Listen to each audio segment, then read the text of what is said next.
The Media Hole podcast is sponsored by Audible. Go to audibletrial.com/mediahole for your free 30-day free trial, including one free audiobook. There's over 180,000 audiobooks to choose from, and you can listen to them on your iPhone, your Android, your Kindle, and any other device that is capable of playing MP3 files, including the device you're probably using to listen to this podcast. Wowie zowie. Thank you so much, Audible, for sponsoring. Once again, that's audibletrial.com/mediahole. All right, sup, fuckers. Yeah, It's the sip Media your Hole. gross iced coffee, you piece of shit. Is that nice coffee? Yeah, it's a nice coffee. But it's one that I bought in a bottle that I pour in a glass. And then you put ice in. Yeah, put ice in because it's a vibe. It's good. This one's actually got espresso in it. Well, you know what? You're not as cool as the cool dude in the corner. Hold on. Did still you wearing already his crack the sunglasses monster, inside. or are you going to crack it into the Oh, mic? no, I already cracked it. I was thirsty. I was not hungover this morning. Ian is hungover because he's wearing sunglasses indoors.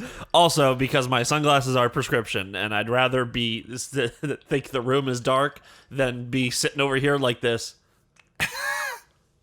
Ian is comedically squinting his eyes in a potentially racist fashion. No. Well, my eyes by themselves are already a potentially racist fashion. Have you seen my eyelids? When I was in grade 8, my one Asian friend at the time, he's a Korean dude, and he walks up to me. He's like, "Ian, are you Chinese?"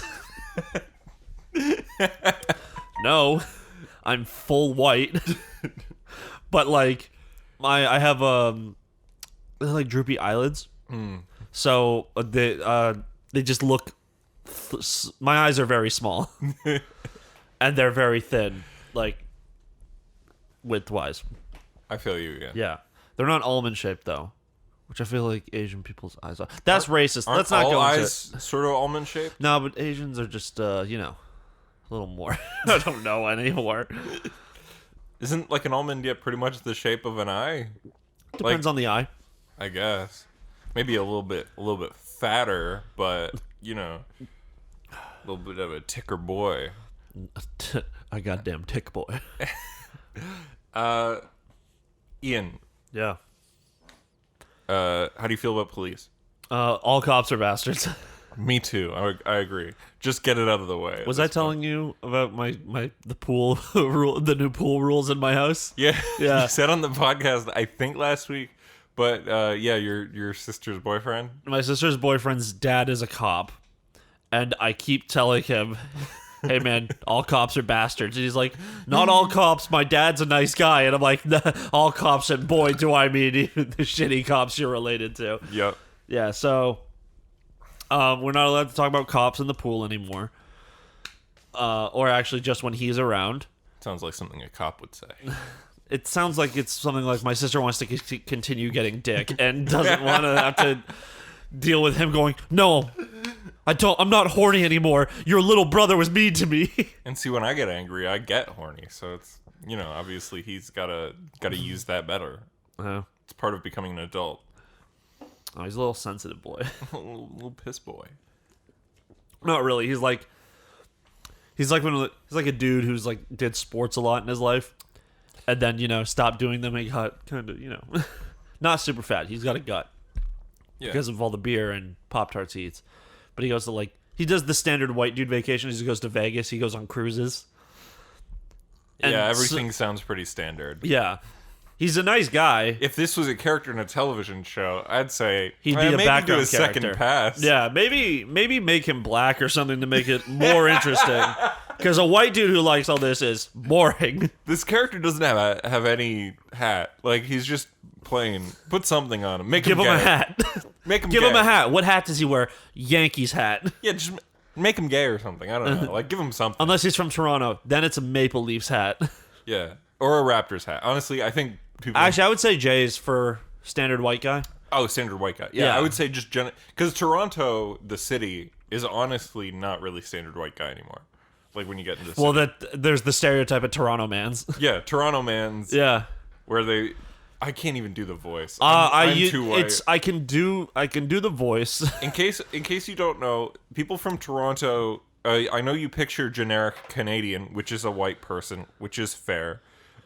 When you think of Canada and when you think of Toronto. But in Toronto, it's a very multicultural thing where everybody's decided to become very mixed in a good way. Yeah. But now it means everybody has this very odd affectation where it's like a little Jamaican, it's a little bit Indian, it's a little bit Trini. It's a little bit Trini, it's a little bit this, right? And it's like shit man's ting yo. No, bear tings man. Oh, bear tings man. Yeah, it's like you're doing a bad Jamaican accent, but then you're also like throwing like no, they do. There was actually a guy at my work who just got fired who was like standard Toronto man's. Yeah, I did not like that dude because the first time I was in a room with him, he was talking about how cool, like how if his girlfriend spoke up to him, he hit her, and I'm like, oh my god, yikes, dude's like 5'2". It's like, come on, man.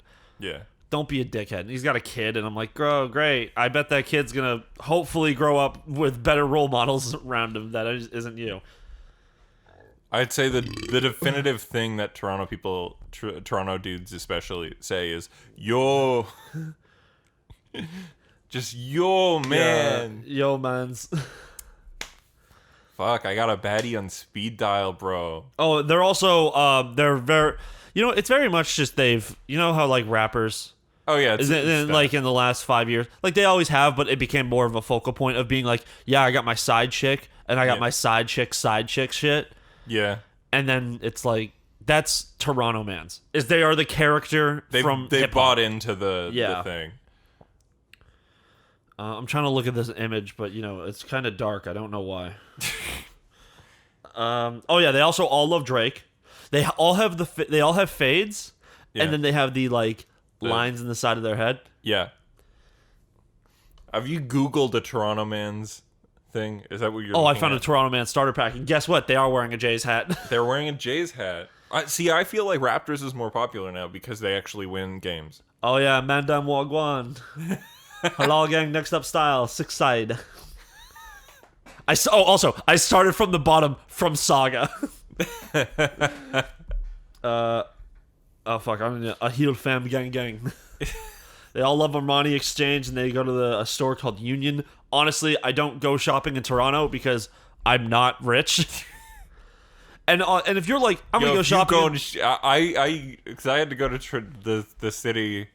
What you saying tonight? Actually, that's us. We say that. Were you saying tonight? Yeah, because it trickles out. It's like we've had Toronto we've been using Toronto slang in for ages. Yeah, since high school. But we speak normally. We're not trying to be It's not a complete affectation. We instead use pieces and bits of it. Oh, ascetic. Huh? Ascetic. Ascetic? Yeah. It's like 6'9". Yeah. More like 905er starter pack, Niagara Falls college kids. Like, Toronto mans can exist anywhere in Canada. Yeah. Well, Ontario. Yeah, I mean, if they leave Toronto, they don't stop acting like that. Oh, okay. These people literally... This is like those things... I'm like looking at the comments on this. This is a joke. Yeah. This is from 2 years ago. Okay. It's still pretty accurate, but some guys like, oh yeah, you see these guys all over... Little Italy, King Street, and if they're feeling adventurous, Kensington. Have you been to Kensington Market? It's been time. It's hipstery. Yeah. Kensington Market is the fucking place where you go. I went there with my family one time for some Christmas bullshit. They have a Christmas market there. Yeah. So I'm walking around. I was 16. I had a job. I had money. So I'm like, maybe I'll buy something. Just it looks nice here. I walk into a store. It was like a vintage clothing store. There was a red flannel. Looks like a fucking red flannel Red Green would wear. Like that fucking torn up. And it was $6,000. Jesus. Yeah, Kensington is for rich hipsters. Yeah, but there's nothing rich hipsters like to do more than... adopt black culture and take it as their own. Yeah. But we honestly say that Toronto has slang. I think sus is Toronto. Sus is pretty... Yeah, well... Canada, I think. There's words I say to people, I don't my American friends. I say to them and they're like, okay. Even, have you ever heard jokes? Oh, that's jokes. Yeah. Yeah, that was high Canadian. school. We don't use that anymore. No, but that's not even Canadian. It was also just our generation and the area we lived in. Like you came in, like after we're finishing high school. Yeah. So like we started using that in high school. It was funny living further out because again, slang travels like urban sprawl. Yeah. So like you were just like, so you got I'd jokes come with- down. I'd come to Mississauga, which had inherited the phrase "jokes" from Toronto. Yeah. And I'd brought it to my high school, and I was like, "Oh yeah, oh, Yeah, dude, Nathan that's was jokes." believe it or not, Nathan was the Believe cool it or kid not. at his private school. I was the cool kid. Everybody else hated me because I was the only cool kid. Yeah, sure. The whole school. Oh yeah, no, you were like the alternative cool kid where everyone else was preppy. Yeah. Everyone was this prep or a jock, and I'm like, yeah, I like comic books and jerking off. Okay, those things aren't cool. You could have gone with I like artsy film bullshit, and I think I I'm wasn't super artsy deep. enough back then. Yeah. Oh yeah, because you were like Marvel movies are the best. No, I was like, Perfect Blue. was What's like- this weeb shit? I watch fucking Kevin Smith movies and Quentin Tarantino movies and Christopher Nolan movies. Aren't I fucking cultured? Because literally, compared to any other high schooler, if you watch a movie more than 4 years old, you're more cultured. You watch a than really high good schooler. so it was like 2 really good indie movies, like Yeah. indie movie directors. Yeah. Not anymore, obviously. 90s. Quentin Like- Tarantino and like Yeah, Kevin 90s Smith are massive now. Yeah, 90s indie stuff. Yeah, and then Christopher Nolan's like, I make art bullshit. I've decided to make expensive shit, and I'm gonna pretend it's art house. Did Nolan do Memento? Yes. Yeah, That I was think, his first flick. Or no, that wasn't his first flick. He did Following first. Who was I talking? I think I was talking to either He did Blake or The Chris, but they Following were and just. Insomnia first. Well, I was talking to Blake or Chris, and they said they've watched the movie. Like we watched it at the local drop-in. They used to do a movie night, Oh yeah? the youth drop-in, so we wouldn't do drugs. Guess what? Some of us still did drugs. Not me. I didn't smoke weed till it was legal. Yeah. And Chris didn't start till he was in college. Whatever. Who cares? He didn't start till it was legal either. I No, think. he was smoking before. Oh, yeah. The first time I smoked was with him and Emma.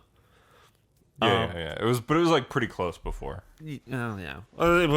About Trudeau was prime minister, and we knew it was going to become legal. Yeah, it was like within 6 or If 8 you months, got honestly. if you got arrested within the time, it would be Whereas such I a stopped jump. smoking before it got legal. That's right, I'm a hipster. I only do As things soon when as they're weed legal. got cool, I jumped the fuck out of there. Weed's still not cool. Man, cigarettes are still cooler than weed. Dude, cigarettes are cooler than weed. Yeah, Cigarettes it sucks. are fucking sick. Yeah, I fucking every single time I saw one of my friends like juuling or like using a vape, I was like, just smoke cigarettes like a man. Smoke ciggies like an adult, you Yeah. bitch. So, anyways, Nobody smokes cigarettes in movies anymore. well, because they can't. Because they're like, oh, the No, kids because are that's like- exactly the problem. Is that we both just had the opinion that cigarettes are cool, despite the fact that we know how bad they are. I know. That's why Iron Man should smoke cigarettes. I think there's nothing wrong. Why does fucking Steve Rogers not smoke cigarettes in this Marvel Cinematic Universe? Why? Well, okay, because the character he was before, like he was a kid he was like asthmatic. He had a bunch of lung issues. He couldn't do anything. Okay, Winter Soldier should smoke cigarettes. Yeah, Bucky absolutely should have smoked cigarettes. Yeah. Like, there's no way he wouldn't. Yeah, he's exactly the type. Yeah. He was exactly the type. Hot, fucked bitches, existed in the 1930s. Soldier, 1940s, actually, but, Soldier. fat bussy. Even if he didn't smoke then, when that scene where, like, Steve is now giant Captain America and he's going around doing, like, the tours and shit. And when when he sees, like, Bucky coming back in, Bucky should have had, like, a cigarette in his mouth or something. Well, no, he saves him from... Doesn't he see him? Oh, no, he sees his squad come back in. He Yeah. doesn't see Bucky, and then he goes to save him. Bucky's not there and he has to go to save him. But yeah, also it would make way more sense in Civil War when he's, like, kind of down on his luck. Like, couldn't you see him being like, I'm smoking a cigarette Who, while Cap? I'm buying... No, when he's, like, buying the groceries or whatever in Civil War. When he's in hiding. Oh, in Civil War. Yeah. Yeah. I kept thinking of Winter Soldier, and I'm like, Bucky's a robot in Winter Soldier. He's hardly even in person. Yeah. The best part about Winter Soldier is Fuck, I can't remember his name.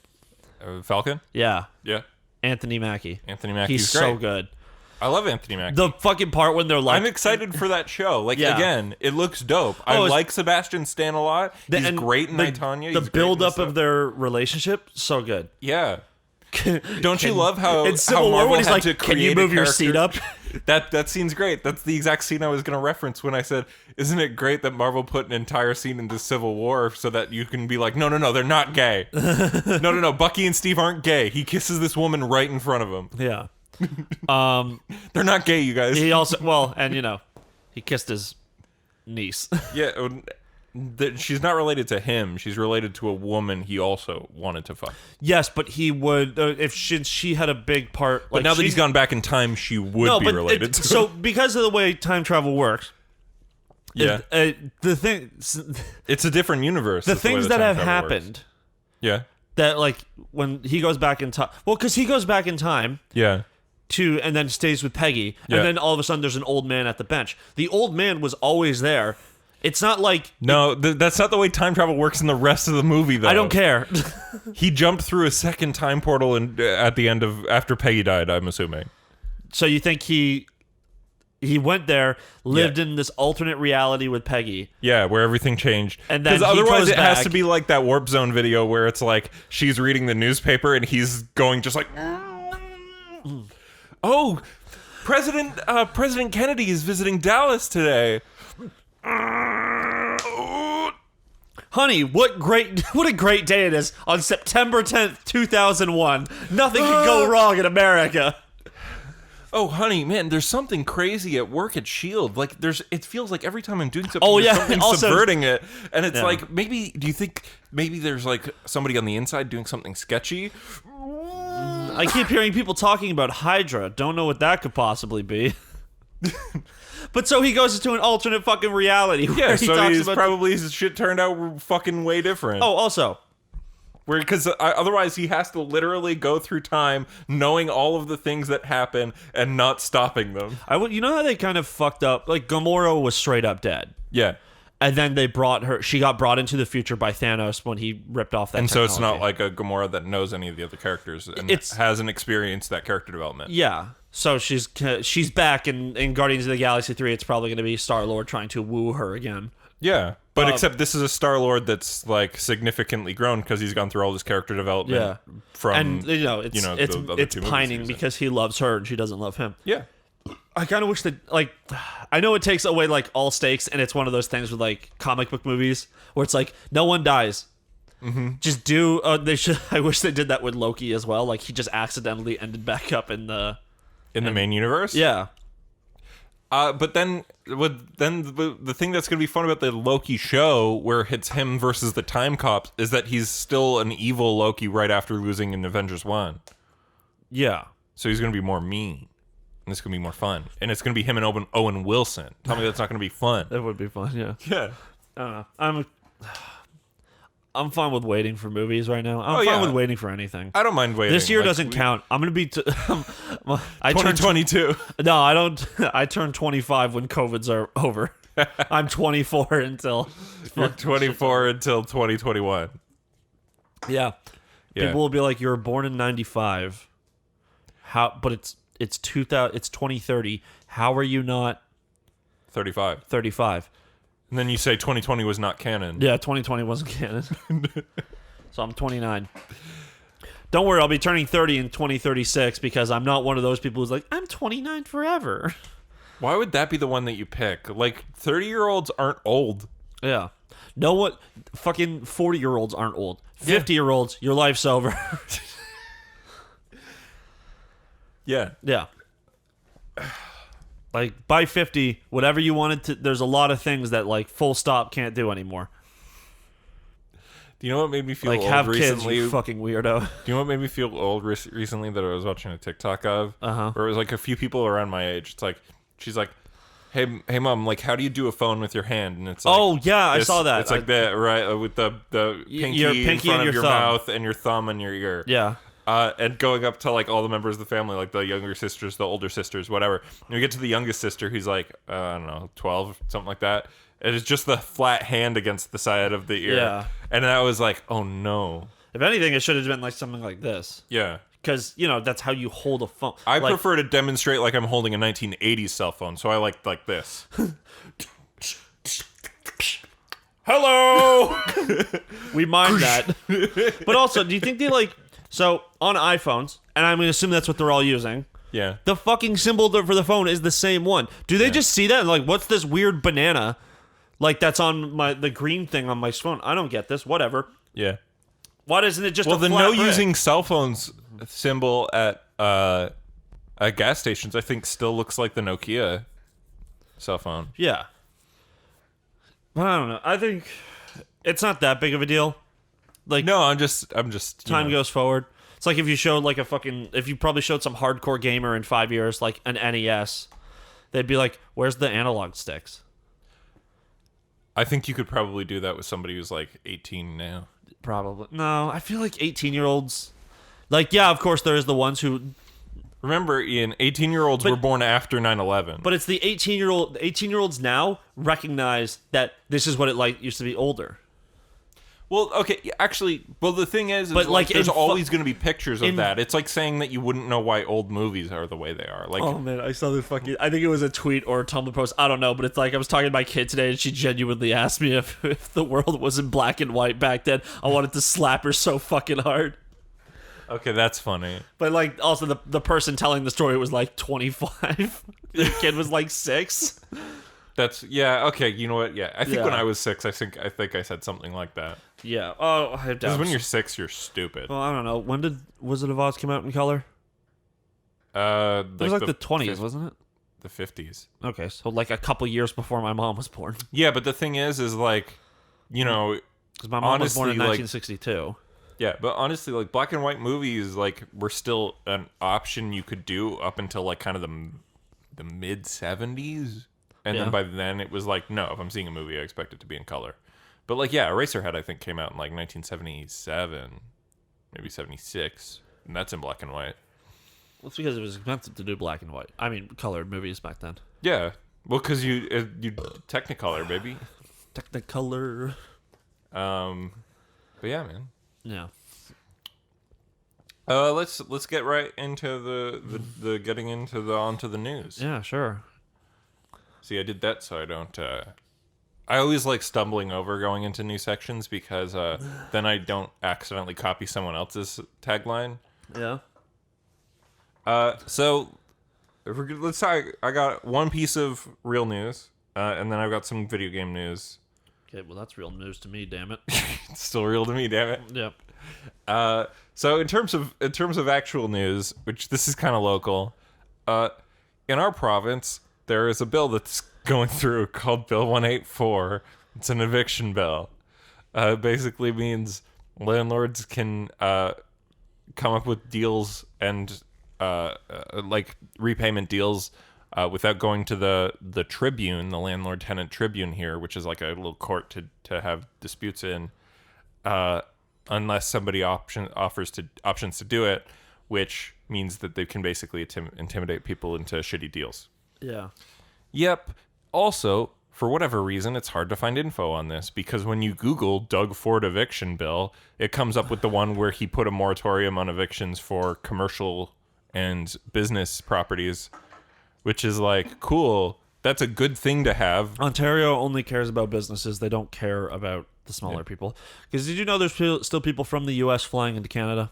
Yeah. Our borders are closed, but people are still coming in through flights to Pearson. Really? Yeah.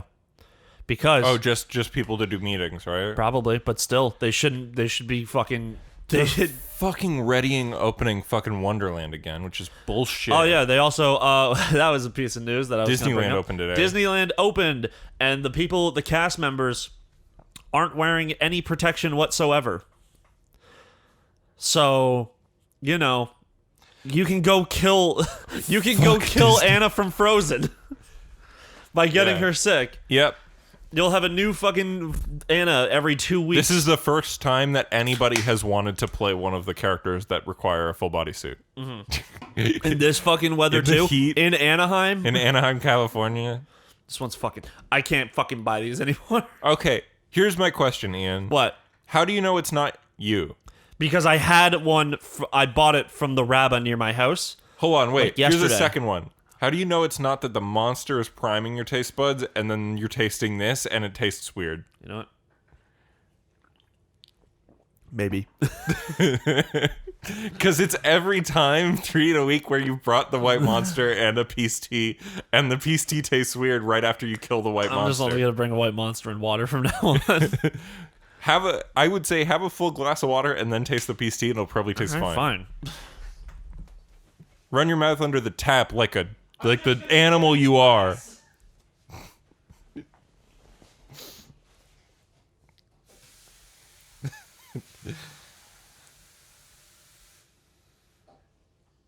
But yeah, Disneyland. Don't go to Disneyland. Don't go to Wonderland. Like, it's... What? Just want to make sure we're still recording. Oh. Yeah, we're plugged in. No, I know. I just don't trust anything anymore. Me too. After losing our Tekken talk last week. That sucked. What a nightmare. Well, that was actually lucky. Last week, we actually did, like, go back into things and say the same stuff. It was just we missed Tekken. We missed Tekken. We missed a couple other good bits. Bits that weren't repeatable, but we did repeat some that worked out just fine and got bigger. Yep. All right, so Disney's a piece of shit. Disney sucks. Don't go to those things. It's dangerous. I know people are riling up to try to have some fun, and that's fair. And Ontario is better off than obviously most of the states, and that's why we're opening back up stuff. But still, it's like, I'm not going to go to a movie theater anytime soon. I'm not going to go to Wonderland anytime soon. I love movies. I like movies way more than fucking Wonderland. I don't want movie theaters to die. I would like them to evolve. I would like movie theaters to be an experience and not just oh, great, I'm going to go sit in a bad seat and have shitty popcorn. It's good popcorn. Yeah, but, like, watered good. Down drinks. I don't know. I like the experience of going to the movie theater. I just really like the VIP experience. Honestly, because like I have like a very fucking weird attention span. When I watch movies at home, I pause them for 50,000 times. I don't pause them. I just straight alone. up look at my phone. No, I don't super do that. But I pause them 50,000 times, which is annoying to myself. But I can't. Like, it's just my brain wants to do that so much. And in a movie theater, I can't pause it. Without being a giant ass. Okay, well. Yeah, at all. Yeah. And so, like, you kind of have to experience it in one full sitting. And I always prefer that. It's just when I'm at home, I always wind up, like, pausing, grabbing a drink, whatever, right? Like, just being a fucking idiot about it. I watched something last night. Well, like, when everyone left. Or when I got home. Yeah? I fucking fell asleep during it. I literally can't remember what it was, and it's not in my continue watching. Well, was it on Netflix? It was on Netflix, yeah. I think it was a movie, and I'm like, why did I start a movie? I think it was one I haven't seen either, so I don't know. It wasn't an anime for once. Do you know any of the people that were in it? No, this is how little I forgot. Like, I think I fell asleep very quickly. Was it that new movie, The Old Guard? No. That's a gay movie. What's gay about it? Literally, there's the two dude characters in the movie are gay? Are there in love. Charlize Theron is in that movie. Nice. She's the lead actress.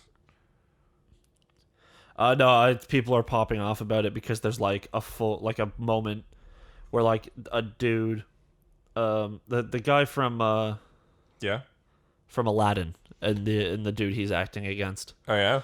He just some like good dude is like, "Oh, you sad? Is it because it's your boyfriend?" And he's like, "You listen, you little immature little shit. That man is not just my boyfriend. He is everything. Husband. He says he is my everything. He is like the light that guides me home in the was dark. It that trash garbage Will Ferrell movie, Eurovision? Nope, there was no fucking way I was gonna watch that. I like Will Ferrell, but literally everything he has done in like the past 10 years is trash. The last good Will Ferrell movie was Anchorman. Don't fucking at me. Hold on, let me look it up because I'm sure there's been one. Will Ferrell. All right, let me see. What do we got in the last decade? Because I know that there was definitely one with him that was pretty good in the last 10 years. Well, he was in Daddy's Home 1 and 2. Okay, he was in Zoolander 2.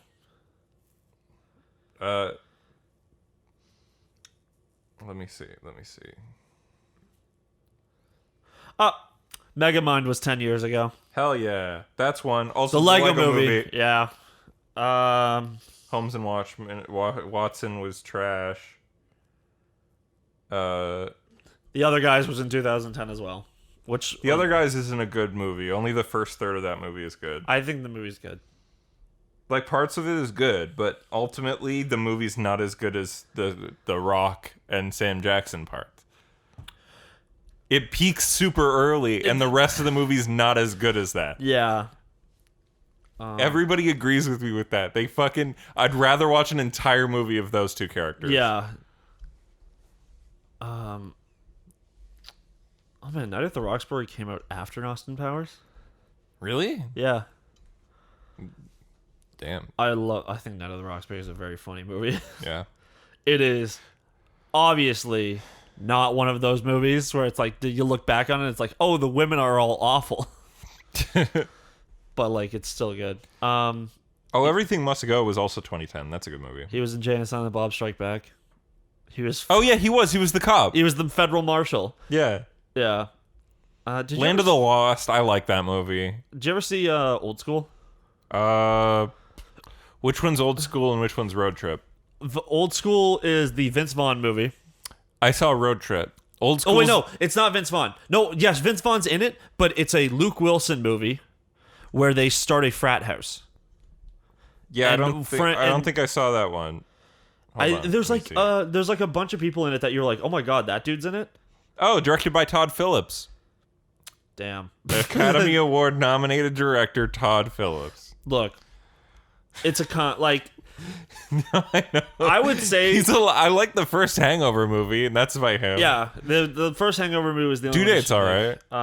Jeremy Piven's in the movie, but Jeremy Piven's a piece of shit. Is he a piece of shit, or is he just a guy who consistently plays pieces of shit? I believe he is actually a piece of shit. I'll look in a second. I think no, you don't have to look. I believe you. Oh yeah, Simon Helberg is in Old School. Is that the one? That's the guy. He's in Big Bang Theory, right? Yes, he is. But he's funny. He's like his character in Big Bang Theory sucks because that show's awful. He's like a misogynist nerd. I mean, they all are in that show, to be fair. But he's the one. He's the most. He's like the one who's like channeling the bad part of Austin Powers the whole time. Yeah. And he's also like, mom. Simon Helberg's good. Yeah. No, I think a lot of people involved in the Big Bang Theory are pretty good.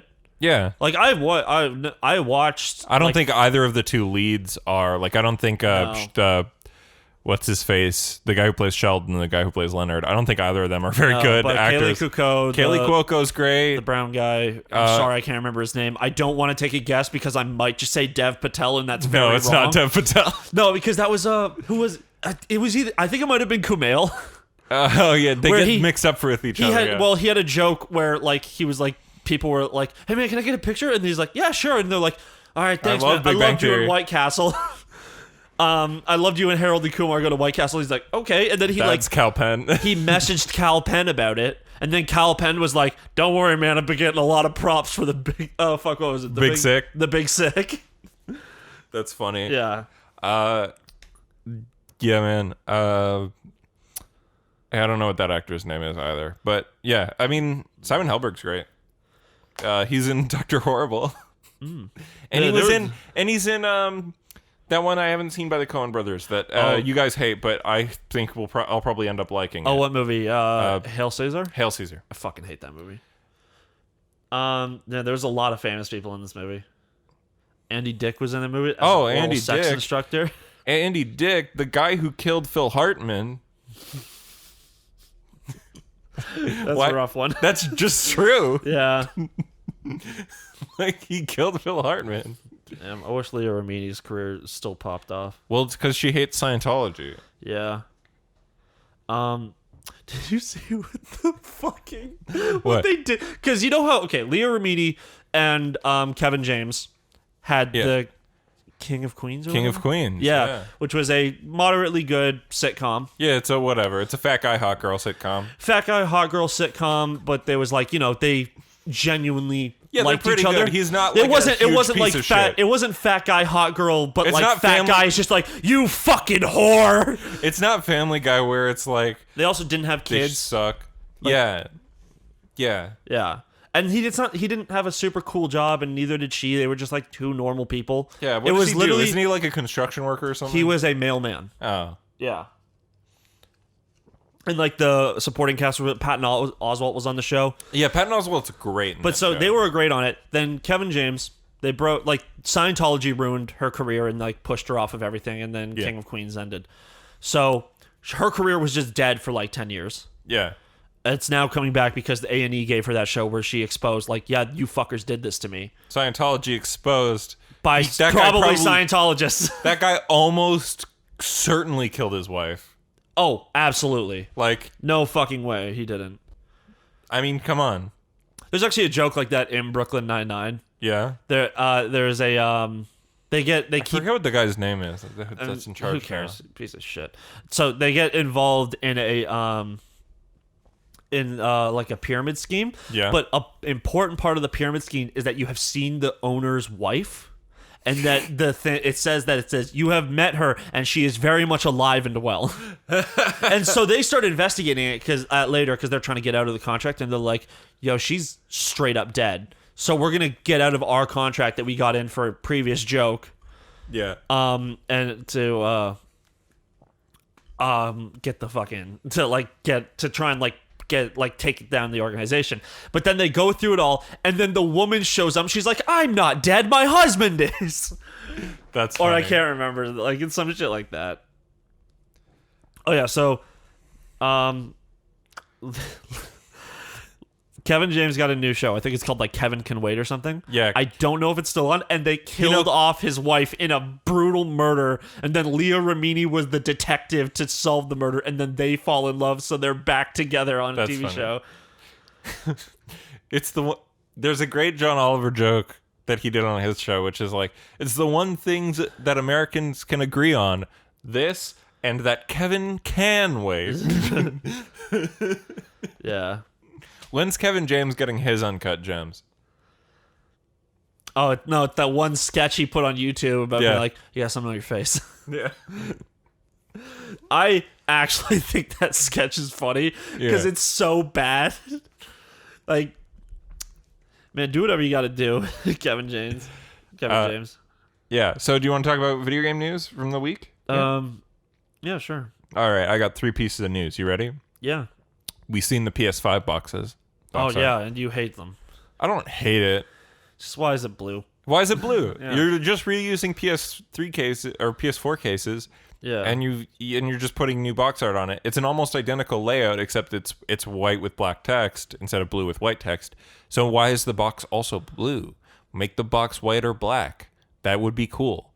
People have photoshopped it. It looks good. Okay, so Kevin Can Wait. Kevin can wait. It had 48 episodes, and Leah Remini was in over half of them. Woo! Yeah, and like in the second season, they killed off his wife. That's funny. It sucks that it's like, yo, he has so much chemistry with this other woman that we're going to kill you. Yeah. Yeah. Mike and Molly. That show got canceled because somebody in it got famous. Who? Melissa McCarthy. Oh, I don't really like Melissa McCarthy that much. She's good in some stuff. She's not so good in other stuff. Okay, I know it's because I'm a man, and that's what you can easily say to get rid of my opinion on this. I don't like Bridesmaids. I don't either. Yeah, I don't think it's that great of a movie. Like, there's good parts to it, but it's just feel like everyone is like, oh, this movie is so fucking good because it's women being gross like men, and I'm like, I don't think men being gross is funny either. Yeah, it's The Hangover Part 2, but for women. Yeah. And it's like, cool, so you got a woman to make it, right? No, it's still directed by Paul Feig. It's just got an all-women cast. And it was written by women. And it's Paul Feig going, God damn, do I love these women? I'll let them improv the gross sections, and they pretty much just do their impressions of like, oh, I'm a dude, look at me, I took a big old shit. Oh, yeah, it's that movie is like such a like oh, men can make lowest common denominator shitty comedy films. We can do it too, right, women? The one thing I did like in that movie is the Melissa McCarthy is just she's sexually harassing this TSA agent the whole time. He's like a secret flyer, and she knows, and that's her husband in real life. Oh, that's funny. Yeah. Yeah, I mean, there's parts of that movie that's good. Chris O'Dowd's in that movie, and Chris O'Dowd's great. He's like the... He's just like a cop or something, I think. Yeah, I think isn't he the love interest for like Kristen Stewart or something? Kristen Stewart's not in that movie. Kristen Bell. Kristen no Wiig. way. Too many Kristens. Kristen Stewart is awesome. It's Twilight. Yeah. Yeah. She's great. I love her. Did you see that clip from the MTV VMAs like a couple years ago where they won Best Kiss? And Robert Pattinson's like, you don't want to kiss me, do you? Because I guess when you win Best Kiss, you have to just kiss again. And he's like, you know what? I think there's someone else in the crowd I'd like to kiss more. And she's just like, go to him, babe. Go get it. And he starts like running through the crowd, and he finds Taylor Lautner and just like fucking dogpiles him. That's awesome. And they start like making out. That's great. There was another one where it was like... Oh, Paul Feig did The Heat. Paul Feig did The Heat. Yeah. That's not a movie I like. Yeah. I didn't see it, actually. He did Spy, though, and I think Jason Statham is fucking amazing in that movie. I haven't seen that one. Jason Statham, his whole thing is he's like a James Bond type, but he's actually really bad and keeps getting caught in bad situations. He's just very lucky. Yeah. So he has these monologues to Melissa McCarthy where he just goes like, I was stabbed 3 times in the chest and then got up and stabbed him back and then I fell down the stairs. It's like, that's not very cool. Yeah. He just keeps doing shit like that. But it's one of those movies where they just make fun of Melissa McCarthy, like, oh, look, fat lady doing things. It's like, oh, great. I heard that the one he did with Anna Kendrick's quite good. Simple Favor or whatever. Apparently that's good because that's more of a thriller, which is interesting. Yeah. But yeah, Paul Feig as based on a book. Yeah, Paul Feig as a director really disappointed me because like him, when he started directing movies like with Bridesmaid or whatever, I just assumed they would be good because Paul Feig's the person who wrote Freaks and Geeks, and Judd Apatow was the director. Yeah. And so it's like, oh, Paul Feig wrote this great fucking show. Like, I would assume when he makes movies, they're going to be good. And like, no, they're mostly shit. He also directed a bunch of episodes of The Office, Arrested Development, and Nurse Jackie, and Weeds, as well as episodes of Mad Men, 30 Rock, and Parks and Rec. All right. Like he's been involved with like a lot of good shit. Yeah, I mean, you know. But then it's just like, oh, TV shows are writer focused. Like, not everyone becomes fucking those brothers. Paintball episode of Community. Yeah, you mean Russo's. The Russo brothers, yeah. You know, they directed TV episodes, and then they directed movies that are shot like TV episodes. Yeah, well, in a franchise that is like, yeah, please make these like fucking movies. Yeah, I mean TV episodes, because they are. Yeah, they're very long episodes of TV. Yeah, it's because Marvel movies I think have to shoot for time, just like TV shows do, and like that's cool. And again, being able to work under pressure and get shit done is cool. Mm-hmm. But it'd be nice if every shot in a Marvel movie could be directed like a shot in a regular movie, where you go like, what can we do? What can we visually suggest? Not here's what we have to do. Put it in the shot. They're shot such for dialogue, whereas like I'd love to see Marvel movies that give a shit about like, you know, trying to tell a story with visuals. Yeah, man. What's the first Marvel movie that's coming out when we're allowed to see them? Is it Black Widow? It'll be Black Widow. Man, I don't want to see that. Oh, it looks good. I don't think so. Florence Pugh, baby. Yeah. I'll see it for Flo alone, dude. Do you think she's going to come in as a new Black Widow? Almost certainly, and I'd love that because I like Florence Pugh a lot. I fucking loved Midsummer. I loved Little Women. You know, she's great. She drops the Russian accent. You know, she will. Yeah. Well, they all do. Like, fucking Elizabeth Olsen, like, had it on so strongly in Age of Ultron. Well, she's from Sokovia. Yeah, but then as time goes on now, she's just, like, slight accent. It's a little bit, which makes sense, actually. Yeah, well, yeah. She would lose it slowly over time. I don't think that fast, and especially considering she was a grown woman when she was going to, like, these other places. Well, in Captain America Winter Soldier, in the fucking post-credits scene, they shoot it like the twins are, like, kids. Like, they're older teenagers, like they're 17, 18. Yeah. But then, like, in the other movies after sort of Age of Ultron, they act like she's in her mid to late 20s. You know? Okay, wait. And okay, so Age of Ultron post credits. No, so you know in the Winter Soldier's post credits, you see Quicksilver and Scarlet Witch are in the little cells. Yeah. And they're like shot like they're kids. Like she's got a, you know, she's almost got like a Ring aspect where she's like in the little like weird dress and she's in this They're trying to cell. make it look like they're like fucking They're like teens. 17, 18, right? Yeah. Like they're supposed to be like these teen kids, like sort of X-Men style. And then Age of Ultron, you know, they're maybe skewed a bit older because like he's got facial hair. They're a bit, you know, they're like maybe 20. This is the vibe, which is different from the post-credit scene from Winter Soldier. And then in like in Cold War, Civil War and onwards, she's like 25 plus. Yeah. You know, they treat her like she's like just the same age as everybody else. Even though, like, Robert Downey Jr. is 50. Yeah. He's Robert Downey Jr. The ages of all the characters are very wide, but everybody gets treated like they're the same age. Yeah. You know, when we were all born in 1982, right, guys? And, like, Robert Downey Jr.'s like, yeah, I'm totally 28. Oh, fuck that bad. I'm 38 barely. I love AC/DC. Yeah. And then, like, you know, Cap's, what, like, in his 30s? Chris Evans? No, like, I don't know how old Chris Oh, Evans is. I would say, well, okay, so since I think Chris Evans is a fucking cutie. Yeah. I think Cap was like 22 when he was trying to sign up for the war. Yeah. And then, so he goes through the war. I think that Captain America is like over 6 months to a He wakes year. up in 2011. And then 9 years later, he's like 31. If he wakes up in 2011, oh no, Avengers ends in 2023, or no, 2025. What? How big is the time skip after the snap? Let's work it out. So he wakes up in 2011. The Avengers happens in 2012. Avengers Infinity War takes place in the year 2018.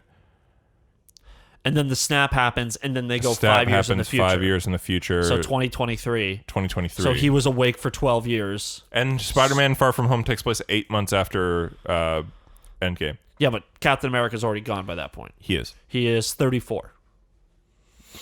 Damn. Yeah. So he spent 12 years pining after one woman, got over her, and then decides to snap, goes back in time, and lives the rest of his days with her. Yeah, that's so weird. He spent more time without her than with her. Mm-hmm.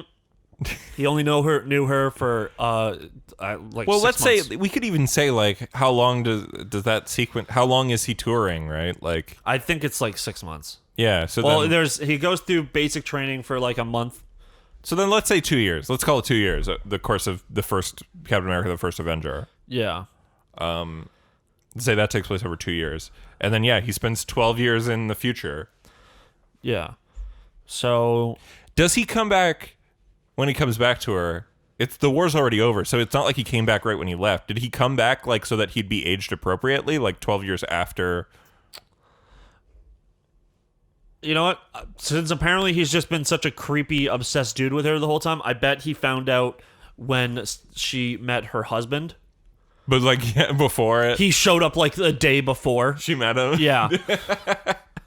Because there's also there's no guilt there because she didn't have kids. So it's not like he's No, she making didn't. someone not exist. In fact, he could be making new people exist because the husband doesn't meet her and just goes on and finds someone else. Yeah, so he's gonna shoot his cat babies into her. I don't think he had kids. You don't think Cap had kids? No, I don't think so. I think he did. Yeah, you think there's going to be like a fucking some bullshit? No, hold on. Again, I'm still saying that happened in an alternate universe, and then he came back to the main universe. I'm going to say I think it's the main universe because they say in the movie that if you go back in time and then you stay back in time, the original future becomes your past, and then there's a new future that gets created. Yeah, so it creates a new future. I legitimately think, I know we were making jokes about it at the beginning, I think Cap just sat around and let the world take its course without stopping it. And just lived with his wife. I don't buy that. That's weird. I know it sucks and it's I weird. wouldn't. It's a weird thing to think about. Peggy Carter would not live with Steve knowing all the bullshit that happens and like, not telling her. Yeah, and not or him telling her and Or not saying, stopping but we it. can't stop it. And she just like, I have to allow 2,000 Americans to die in a fucking terrorist Because act. again, when they go back and Loki gets the space stone in that timeline, it didn't change when they came back to the future. Nothing changed. Like, that didn't happen because it's an alternate universe. I think Cap went to an alternate universe, waited, and then did the Pym particles thing again to get back into our universe after Peggy was gone. You know, I think there's an explanation when they go. So I read an article where the writers say that it was one way and the directors say it was a different way. Okay.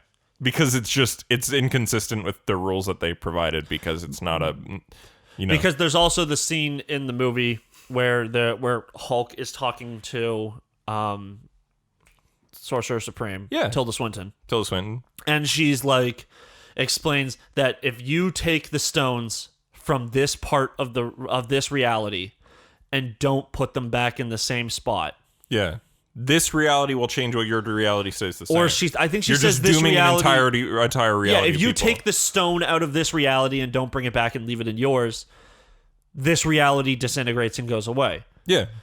So then Cap gets sent back to put them all back. Yeah, so that their reality would keep going with the flow. So wouldn't of he time. be in that reality? Yeah. You remember Bill and Ted? I do. You know that scene where they just didn't want to shoot them getting like the keys they needed or something? So they just talk hypothetically about doing it and then just going back in time and leaving it there. Yeah. So then some version of them did it but then left the key, so then they just had to remember to go back and place it at that point of time. Yeah. I feel like we could have literally gotten rid of this entire fucking movie if it was just like, all right, present time Tony Stark is here, and then Captain America just shows up post like some movie and just says, here you go. Just disappears, like to go drop off the next one. Yeah. Like it's so dumb. Yeah, I personally believe alternate universe. I think it's just that, like, it's character breaking, but they kind of already broke characters with like the ending they chose and shit, and like. Yeah, honestly, they broke it by not having Steve fuck Bucky, but they broke it by having Steve be still obsessed with this woman, even though he has been shown to move on with her like niece. Well, yeah, because he was like, "Oh, I'm gonna fuck this waitress in Avengers 1, but we're gonna delete that scene." Yeah. Oh, I'm gonna hook up with Agent 13. Oh, Black Widow definitely got it. Black Widow was hooking up with Mark Ruffalo. Before that, they weren't always together. Yeah. There was a period of time before Avengers. It was such a weird choice, honestly. Yeah. Joss Whedon loves moments in movies where a guy lands face first in a girl's boobs, huh? He loves that fucking that one gif. Do you know it? Which one?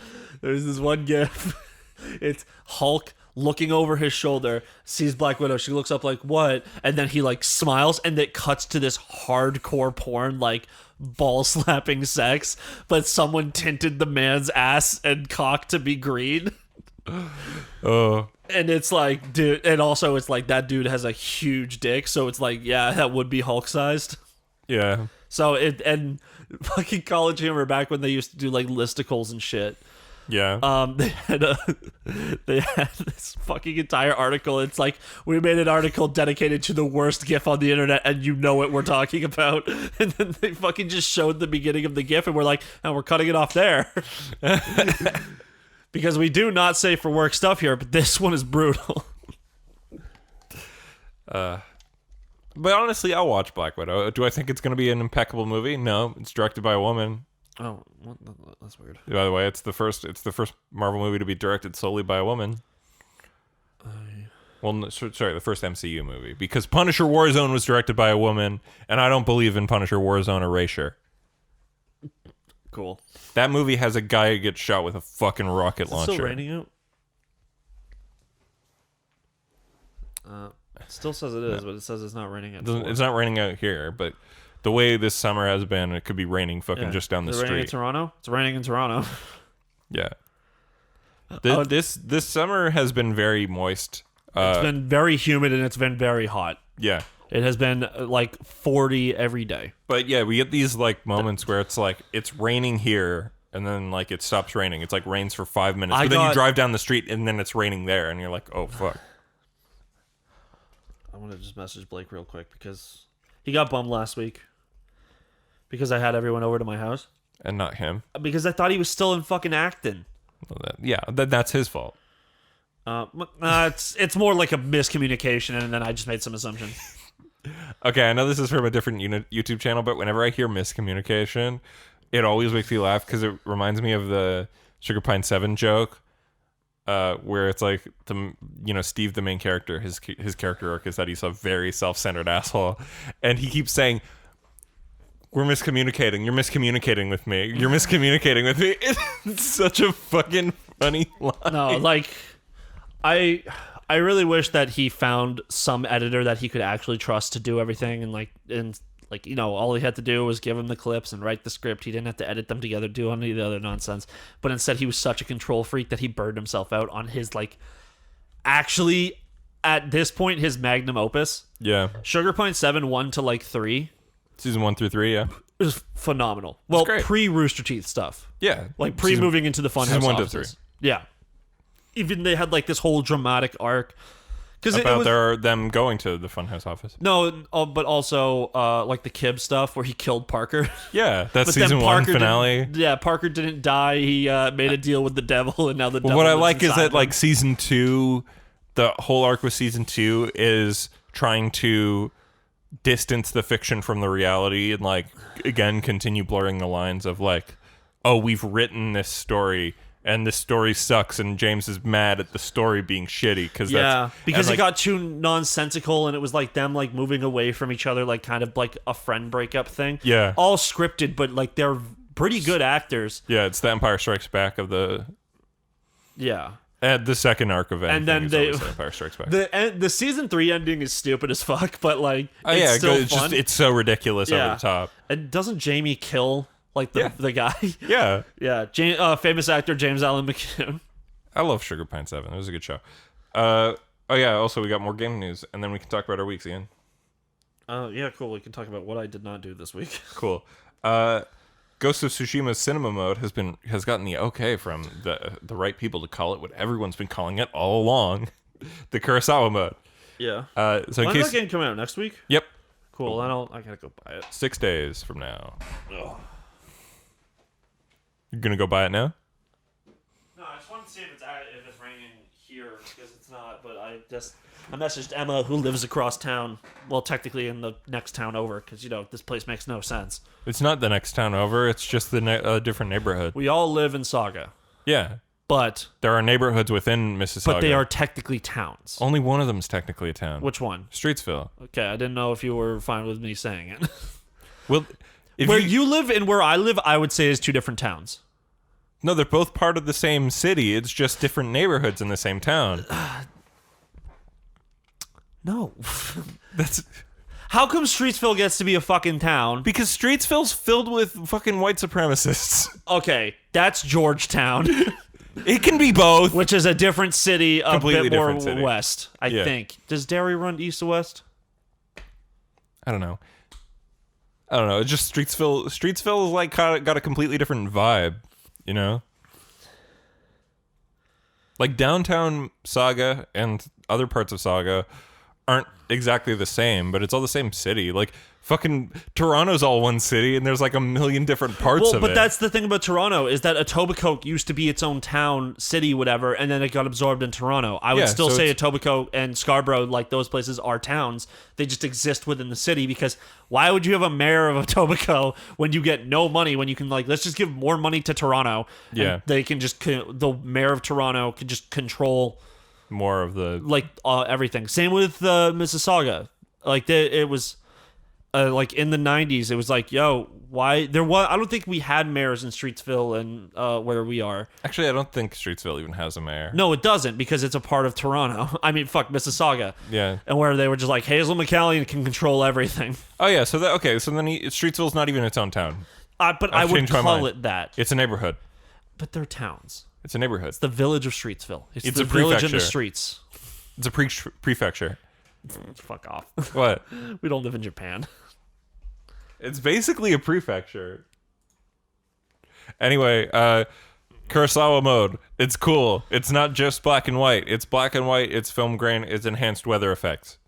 And it's a really well done. It's a well color corrected black and white. Cool. I prefer colors though, so I'm gonna probably just play it in the. I'm gonna play with that because I love Kurosawa movies, and I think the fucking filter looks gorgeous and enhances the visual style of the game.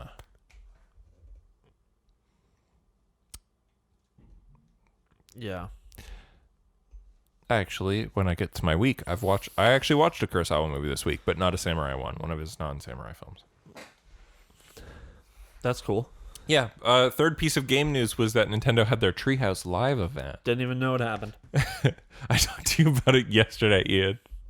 I know, but I still when you told me about it yesterday, I was like, "What that happened?" It happened yesterday Because no one was talking about it. Yeah. So they were like, we're gonna stream like an hour or so of Paper Mario: The Origami King, which looks all right. You know, again, I've said this before. Paper Mario fans are so frustrating because they only like one Paper Mario game. But they act like they're all great. Yeah, they're like, I love Paper Mario. It's like, do you like the first one for N64? And they're like, I don't know, I didn't really play it. And then you go, oh, did you like Thousand Year Door? And they're like, yes, that game's fucking masterpiece. And I'm like, cool, did you like Super Paper Mario, the one on the Wii, which is really cool, even though it's not an RPG? And they go, no, that game's fucking shit. And I'm like, oh, what about Sticker Star? And they're like, oh, that game's fucking shit. What about Color Splash? Oh, that game's fucking shit. What about the Mario and Luigi game that crosses over with the Paper Mario games? Oh, that game's lame. Oh, all right. So you like exactly one game in the series. Cool. Great fan. Donald Trump Yep. literally took a flight from Miami to Fort Lauderdale Why? on Air Force One. It's a 30 to 40 minute drive. But hey, guys, we all have to stop eating beef and driving our own cars. Yeah, these people with these fucking private jets get to make as much fucking bullshit as they want. The 'cause Air they're Force rich. One isn't even a fucking private jet. It's a 747. A private jet to me is like fits 16 people max. The Air Force One is a commercial flight liner that they transformed into a fucking home for the president to fly in. Like, How far away do you think we are from Escape from New York happening? God, I don't know. Wait, isn't Escape from New York like trying to get the president out of like a So a dystopian New terrorist York? group attacks Air Force One, and the president crash lands in New York, Yeah. Manhattan Island, which has become a prison where you just throw criminals in there and be like, or fucking Okay, and Snake Plissken goes in to save the president. Snake Plissken's like, Are you a bad enough dude to kiss me on the mouth? Well, I'm gonna stand back here and I'm gonna tell you the best part about that movie is how Snake Plissken's an ex-soldier, ex-pilot who fought in the war, but it became disenfranchised with the U.S., so he became a criminal, and now he robs banks and shit, but then he got caught. And so then they're like, Snake Plissken, you're the only one with the skills to get him out, and if you do, we won't leave you in jail. Yeah. But you have to do it in 24 hours or whatever. And so, yeah, that game's great. And he's like, that movie's great. It feels like a video game, but he's like, in the scene where they're trying to get him to do it, he's like, I don't give a shit about your fucking president. Get the fuck out of here. It's great. The terrorists that destroy Air Force One also call the president a big fascist. Nice. Hell yeah. Because he is. Let's And have he's Escape British. from New York, except no one tries to save that fucking piece of shit. Yeah. If you want to attack Air Force One, here's how you do it. I'm not telling you how to do it. I'm telling you how to do it. Yeah. Which is not Don't illegal. do it, but if you wanted to, you just simply have to attach an explosive device to one of the turbines. But go with both to be safe. Nice. For legal reasons, that was a joke. But yeah, so sorry, Paper Mario. But they were like, after the Paper Mario stream, we're announcing a brand new game from Way Forward, part of a series they've never made a game for yet. And people are like, Way Forward, the Shantae people, and also they've done Double Dragon Neon. They're very good at making video games. I'm fucking excited. Let's see what franchise they're going to tackle. Maybe they'll get to do a 2D Metroid. That'd be cool. Yeah, it would. Especially since Way Forward has been making Metroidvanias for quite a while. Exactly. And then it's like, all right, let's rub our hands together and see what we're going to get out of Well, it. apparently Shantae and the Seven Sirens is really good. I just haven't played it. Okay.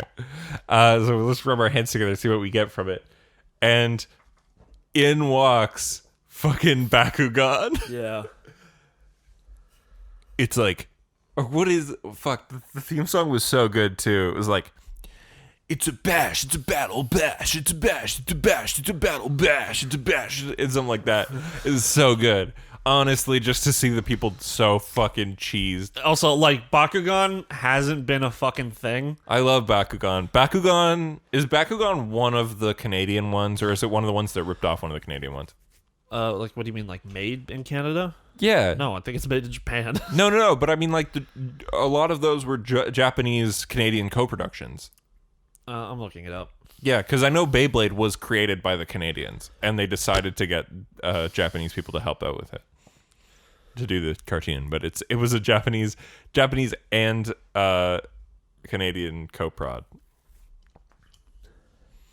It just says that the programmer's creator was Atsushi Maikawa. So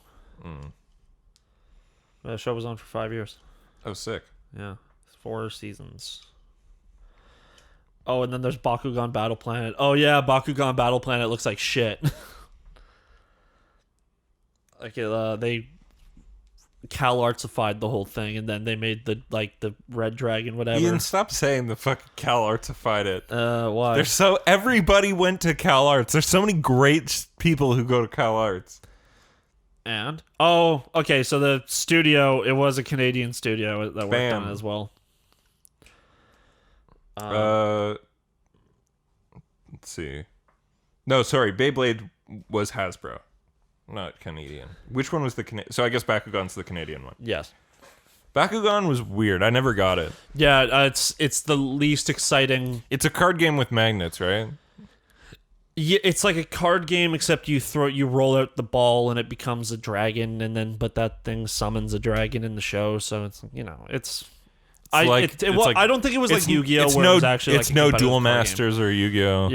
Yeah. Beyblade's the best because I think just the idea of Beyblade is a bit more interesting. Because it was just like they acted like a game based around RNG. Had a fucking tactics to it, yeah, and magic. Where actually the tactics was, were you the one kid whose parents were willing to spend like $30 on a single Beyblade ring, and you got that giant metal one that didn't let anyone touch you, and there you win all the time, and it's like, great, I don't want to play against you. Are all your friends' parents buying the ones that aren't brand name, and your parents bought the brand name one because you saw the name of the show? Yeah. Then you win every time. Yeah. Did you have the fucking thing where you held it like real far on the side instead of the one where you fucking... You mean like the gun-shaped one? The one that had a handle where you went for a kill shot, you let it rip, versus the one where you were like, ew. Yeah. Yeah. Yeah. Yeah. The 2-finger pull as well, instead of the 1-finger pull. Yeah. Yeah. To be sick. That one's just... You know, you can be like, oh, that was cheating. It's a much better device. Yeah. It's frankly more easy to hold and better to pull. But then I also remember people like yelling, like telling your tactics where it's like, if you fucking twist it as you pull it out, your Beyblade will spin with more power. And it's like, no, you're just destroying the ripcord. No, what you wanted to do is people were like keeping it still and pulling it, which makes it drop. Yeah. What you wanted to do is move while pulling it, and then you could give it an extra speed boost. And sometimes, so you were like, and sometimes, if you do that, also sometimes if your other person is like doing just the drop method and you're doing the punch method, yours would go forward before falling, and it could land on top of the other guys. And then I only saw that once. I didn't do it. I saw that once. It's fucking sick. I think it breaks the other Beyblade completely. Yeah. It's just fucked forever. I think that was like a plot in the show as well. Was that one of the guys was like that was his special, but it was that he would fucking go, and then they would both let it rip, whatever. But then that guy's Beyblade would like speed around to the other side and then somehow jump on top of the other one every time. Jump in midair because there was spirits inside of the Beyblade. Yeah, because they were magic. It was like Yu-Gi-Oh. Yeah, but also the the just arena break you played the in thing. Was the size of this room. Oh yeah, and like it's fucking. There was spirits inside of them. Oh my god. Yeah, man. Honestly, if you don't have a dreidel that has a ghost in it, why are you even fucking here? Yeah. Yeah, man. Yu-Gi-Oh's great, by the way. I found out that all of the English versions of all the Yu-Gi-Oh seasons are on YouTube, and on their official channel. It's not like pirating or whatever. And I really want to watch 5Ds because I watched the abridged series, and the concept of 5Ds makes me want to fucking nut. Card games on motorcycles. It's just awesome. Yeah. It's so expensive. It's such an unreasonable world to live in. Yeah. Yu-Gi-Oh doesn't make any fucking sense to I me. love it. It's so fucking dumb. Yeah. I don't know. I'd rather watch something else that's stupid. Like an actual battle manga. Not like shit, but that's not about cards. Watch Yu-Gi-Oh! Season 0. The first episode, he kills a man. In every episode, he kills a man. Yeah. Well, that was like that. The concept of Yu-Gi-Oh! Season 0 was like the things he does creates the concept of Yu-Gi-Oh! It was a different game every time, but then when they introduced Kaiba, the game they played was Duel Monsters. Yeah. And people really liked that. So then they rebooted the manga right after and rewrote basically all the arcs that were already there, but replaced it with Duel Monsters. Yeah. Also, it makes no sense that Yugi goes through a physical transformation whenever because all he does is hand over his mind to the pharaoh. It's not like his body really shouldn't transform unless you want to be like, oh, it's because the pharaoh stands with confidence, so he looks like a bigger, more imposing figure. No, it's because him and the pharaoh look identical. It's just the pharaoh was taller in the flashbacks. Yeah, but also the pharaoh wasn't white. Yugi's not white either, obviously. But also you couldn't fucking make the show where he turns into a tall black version of himself. He was just tan, but yeah. Well, people from Africa are black. I'm aware. Wait, really? Fuck you. No, but like, whenever they showed flashbacks of the pharaoh and the pharaoh's like magistrate, was Kaiba. He's the same color as Yugi, and everybody else. No, in the flashbacks he was tan as fuck. No, it's that the flashbacks were in sepia tone. No. Are you sure? No, he literally had the same, like, so whenever Merrick shows up on screen, he's in sepia tone. Same with his sister. I can't remember what her name is. They should have just made it, like, if they wanted to do a full-on transformation thing. They're not going to have a transformation sequence. But he does. Where he turns black. Yeah, he puts on blackface. That's exactly why they wouldn't do it, Ian. Japan doesn't care. They've had shit been doing blackface for a long time. I think there's somebody would have stopped them. Or the super racist character from fucking Dragon Ball. Mr. Popo? No. Like an actual black dude who was like, oh yeah, I'm from the South. Give me some chicken and watermelon, please. He looks like Mr. Popo but with like an actual black skin tone. Yeah. Not Mr. Popo, which is a literal black, like it's a racist caricature of a genie from Egypt. Like, yeah. Still offensive. Offensive, but just less offensive because he's not meant to be human. But like, the problem with the other character is that it was a black dude who was a cartoonishly bad-looking black dude. Yeah. And then the English dub was like, looked like oh yeah, propaganda fried chicken. poster. I'm from Louisiana. It was like, that's rough. You shouldn't have done that. Yeah. The character already looked like a propaganda poster. Or they had Mr. What's his name? Mr. Black? No, Ian, you're thinking of Don't Shoot. He's not black. Okay, so in the Red Ribbon Army saga in Dragon Ball... I was thinking about that line the other day, though. There was Mr. Silver, Mr. White...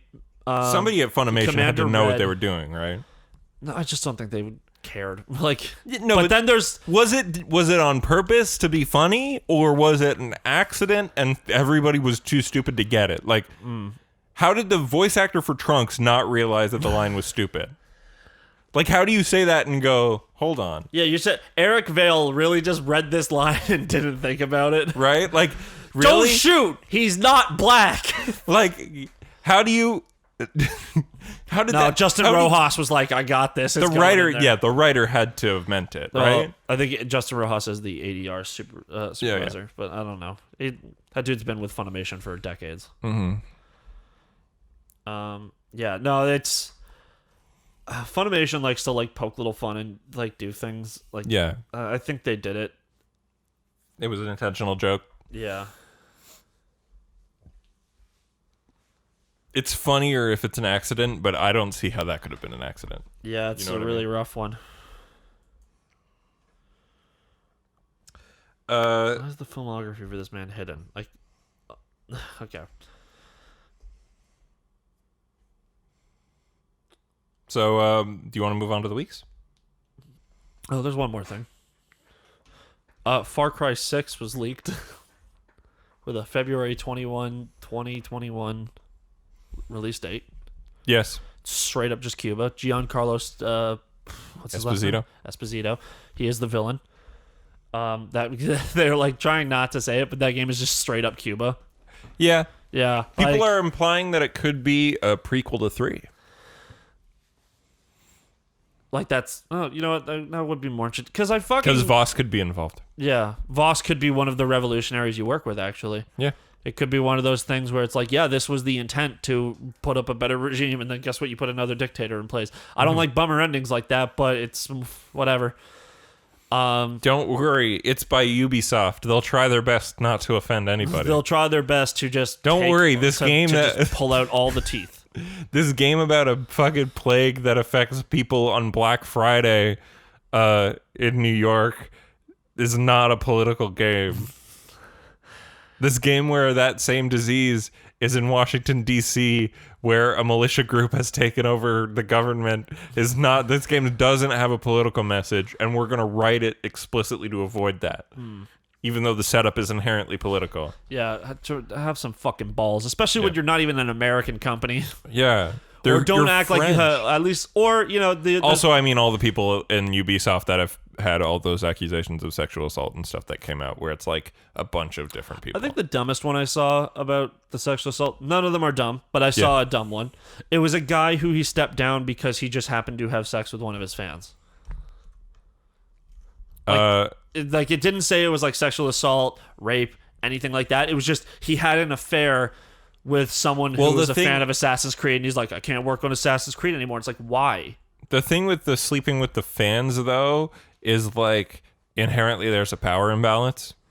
No, I understand that. So it's possible that that person felt like it was like a, you know what I mean, like a Weinstein situation. Maybe. I'm just gonna look up Assassin's Creed Valhalla sex.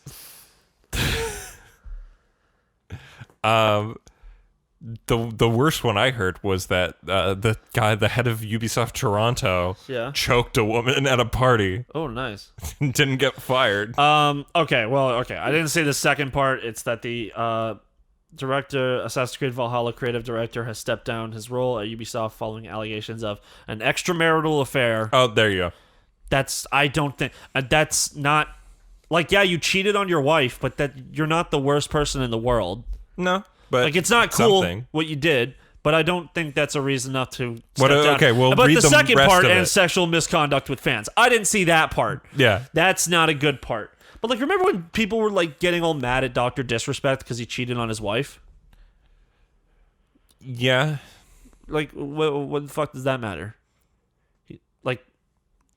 Like fucking real celebrities cheat on their partners all the time. Like, it's not cool. It's obviously not good. But you don't, like, it's not something to cancel a man over. Well, it's not canceling. Somebody did something wrong and you don't feel comfortable watching them anymore because you think I was wrong. But just like, don't make a big deal of it. I'm still really curious about what that man did. To get banned the second time from Twitch? Lifetime ban. It's because Mixer closed. They'd already banned him for fucking taking a camera into a bathroom, which is obviously fucked up. He wasn't on Mixer. What does that have to do with that? So he was on Twitch. Yes. Dr. Disrespect. He's big. Uh-huh. So he got banned the first time, right? It was supposed to be a permanent ban. He got banned for the thing with his wife. Yes, that happened. They banned him over that. Was it a 3-month? It was like a 30-day. Then they banned him for the bathroom thing. But that was a 3-month. The bathroom thing was supposed to be a permanent ban. But the problem is Twitch lost some of its biggest people 3 months later to Mixer with the big contracts with Ninja and whatever, the ones that I haven't heard of. Who are clearly very famous, but I don't give a shit. Yeah. Now Ninja's on Facebook Gaming. No, but no, he's on YouTube. That's better. I hate Facebook because they don't actually separate any of their things. Yeah, but anyway, so Dr. Disrespect, they bring him back essentially because their biggest talent's gone, and people give a shit about Dr. Disrespect. He's really popular. Okay. He's really popular, right? So they bring him back, even though they're like unhappy with his conduct, right? Yeah. But they're like, he's popular. He'll fucking get viewers now that we lost some of our biggest boys. And now Mixer's closed, and right after they permaban Dr. Disrespect. Maybe because now they don't need him anymore. Because their competition's fucked up. So you think that they just forgave him to like keep their fucking big cash streamers? cow? Yeah. I don't think so. It makes the most sense. No, it doesn't. Because why? Like then they would say that they should just be honest about it. But instead, Dr. Disrespect got a text on stream. He looks down at his phone, continued streaming for 45 minutes, and then tearfully said goodbye forever. It's not like he got a message from his Twitch rep saying, "Hey, by the way, you're banned now." Like, because then why wouldn't he just? Why wouldn't you just fucking like tell people that like, oh, or you move to a different streaming platform? Because it makes Twitch look bad. Why, if they're fucking banning him for something like that, when they just abused his subscriber base to keep them on Twitch, why would he not just say, "Hey, fuck these people, here's the truth"? I bet there's an NDA. I don't fucking think so. He doesn't. Whatever. That's what I'd do if I was Twitch. No, it's 2 weeks. No one has said anything. Like, it's just all quiet. Your speculation is so plain and boring that someone else would have said something. Real life is easily plain and boring, and that's Not what when it I've heard comes from with other people. Celebrities. He's not a celebrity. He's He a is. Twitch streamer. I bet more Zoomers, know about Dr. Disrespect. Then Man, he was a fuck, he's tall. know about Dr. Disrespect then what? Oh, I don't know. I gave up on that. Yeah. I just read, I was like scrolling down. You to literally see. said, I think more Zoomers know about Dr. Disrespect than, and then said nothing. Like, Steven Suptic. okay. Okay. Steven Suptic's not a celebrity. Well, PewDiePie is concerned about it. PewDiePie's concerned. He calls it a scary Twitch ban. Oh no, a scary Twitch ban. I'm being yelled at in our fucking Instagram chat. I don't know why. Because you're an idiot, and we're canceling you. Dr. Disrespect was 38. He is a fourth. Like, his dad's dad have all had the same name. Okay. And he's 2 fucking meters tall. Okay. It's a giant man. That's about it. Whenever I see someone's that tall, I'm like, I thought these people only existed in one place in Canada. Davis. Yeah, it's Davis. Well, we have actually a friend that's taller than Davis, even. Who? Cody. It's not my friend. That dude's a racist. When I said friend, I didn't mean it. Oh, I meant a guy like we acquaintance. knew. Yeah, I don't know him anymore. I've never met him. Um, No, just kidding. I've met him, but we weren't close. And I haven't seen him in years. No, I just remember that he was had some questionable opinions. Great. All right. Then yeah, definitely not my friend. Yeah, like Somebody I know that I haven't seen in years. there was another instance where a guy that we also used to hang out with, they were outside of a bar and they just started yelling racist things at a group of brown dudes for no reason. Yike. Started trying to pick a fight with them, and the giant mediator. And I mean giant. He's our height, but he's bigger than us. Yeah. He's a car guy, you know him. Mm-hmm. He calmed the guy who started picking the fight, but then Cody was going like, "Oh, come on, let's go, let's kick their ass, let's kick those racist thing," and they're just like, "What's wrong with you, man?" Damn. Yeah. There's more things, but I don't want to get into them. Because, All right. So when I said the word friend, I did not mean it. Yeah. I'm going to continue to say that. Somebody I know. Yeah. I know somebody taller Somebody that than you've met like once or twice, and then we just kind of stopped talking to him. Somebody that I know is taller than my good friend Davis, who has been on the show. The girl he dated in fucking high school that was like 5 feet tall. Yeah? Yeah, so it was like she literally the meme like of she could have blown him standing up. Yeah, that's like he was like 6'10" or something, right? Like, Oh yeah, he was big. So yeah, that's like a fucking Yeah. it's a foot and 10 inches difference. Yeah. I like me a short girl, but I'm also 6'1". It's not as big a deal. Oh no, like every woman to me is short. Yeah. I keep annoying Emma because Emma's like 5'7", 5'6". I think she's 5'5". Maybe, I don't know, but She's 5'4" is the average. Emma's the tallest girl in her family Yeah. of her mom and her sister. Yeah. Obviously not of her dad. Her dad's like 5'10". Well, her dad's not a girl, Ian. Yeah, I know. You don't know that. I do know that because How do you know? her dad would That's say, very turfy of you, Nathan. her dad would say he was a woman, and then we'd say her mom or her mom. No, I'm Ian. saying her dad was trans. Yeah. So it is now her dad, but at the past was a woman. Then we wouldn't say. But when then you go then I through- wouldn't say. Then I would still say her dad's not a woman. Ian. I wouldn't say 'Cause her that, but dad I'm would be saying a your man. height doesn't change much when you go on a like hormone therapy. It can, Ian. Not by much. You're not going to grow a full fucking foot.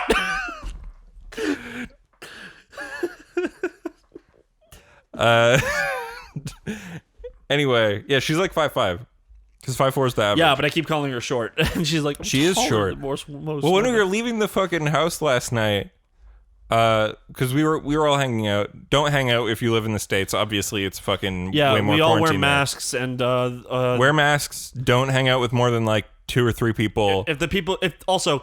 In Ontario, it's a lot better. We have a lower caseload, so we're going to talk about seeing our friends more. We have actually, I think in Canada we have the highest, but we are also the most populated. Yeah, like Yeah. we're getting better. It's consistently getting less people per day. As far as I'm aware. other than the stupid people who like remember when they opened up the parks again and it was like Yeah. 1,000 people were in a park in downtown. It's like Stupid. but no masks. It's like everyone's wearing. Yeah. It is now a public mandate. You must wear a mask. Yeah, if you're indoors. Ooh, I want to start seeing. I hate cops.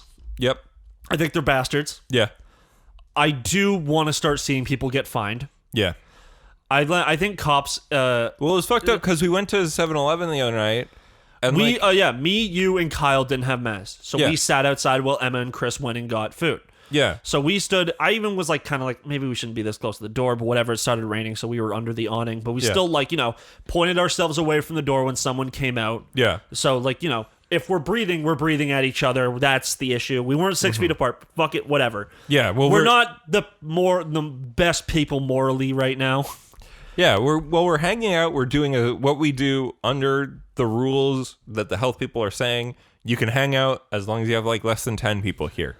And if you live in the States, you should not be taking us as what to look up to, because where we live is much less bad about it. People are more likely to wear masks. I personally, me and most of my friends, other than the people who had girlfriends, because fuck them, Chris, Emma, George, Emily. I think probably Derek and Emily as well. Of course. Yeah. So there's 2 Emilys.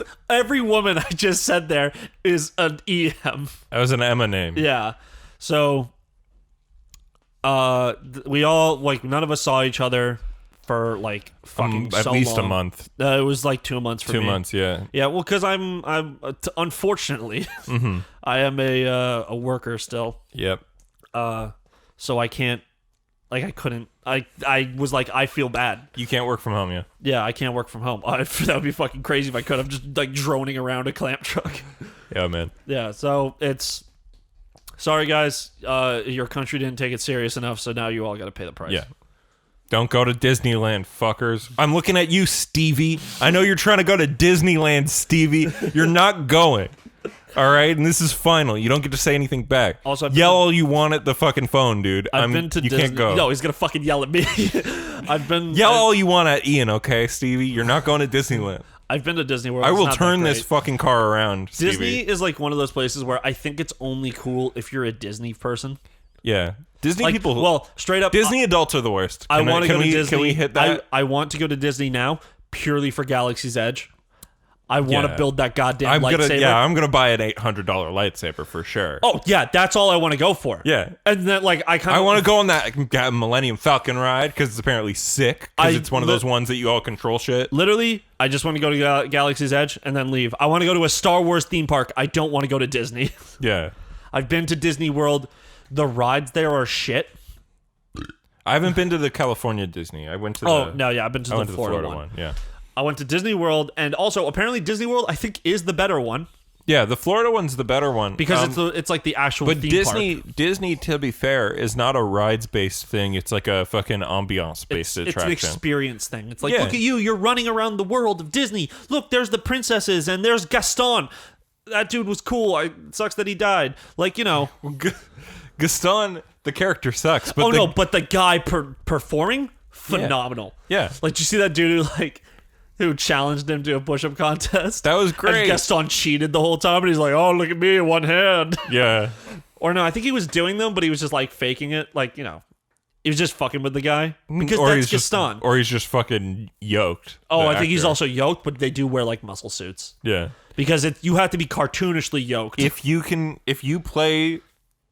a Disneyland cast member and your job is to play Gaston, please text me.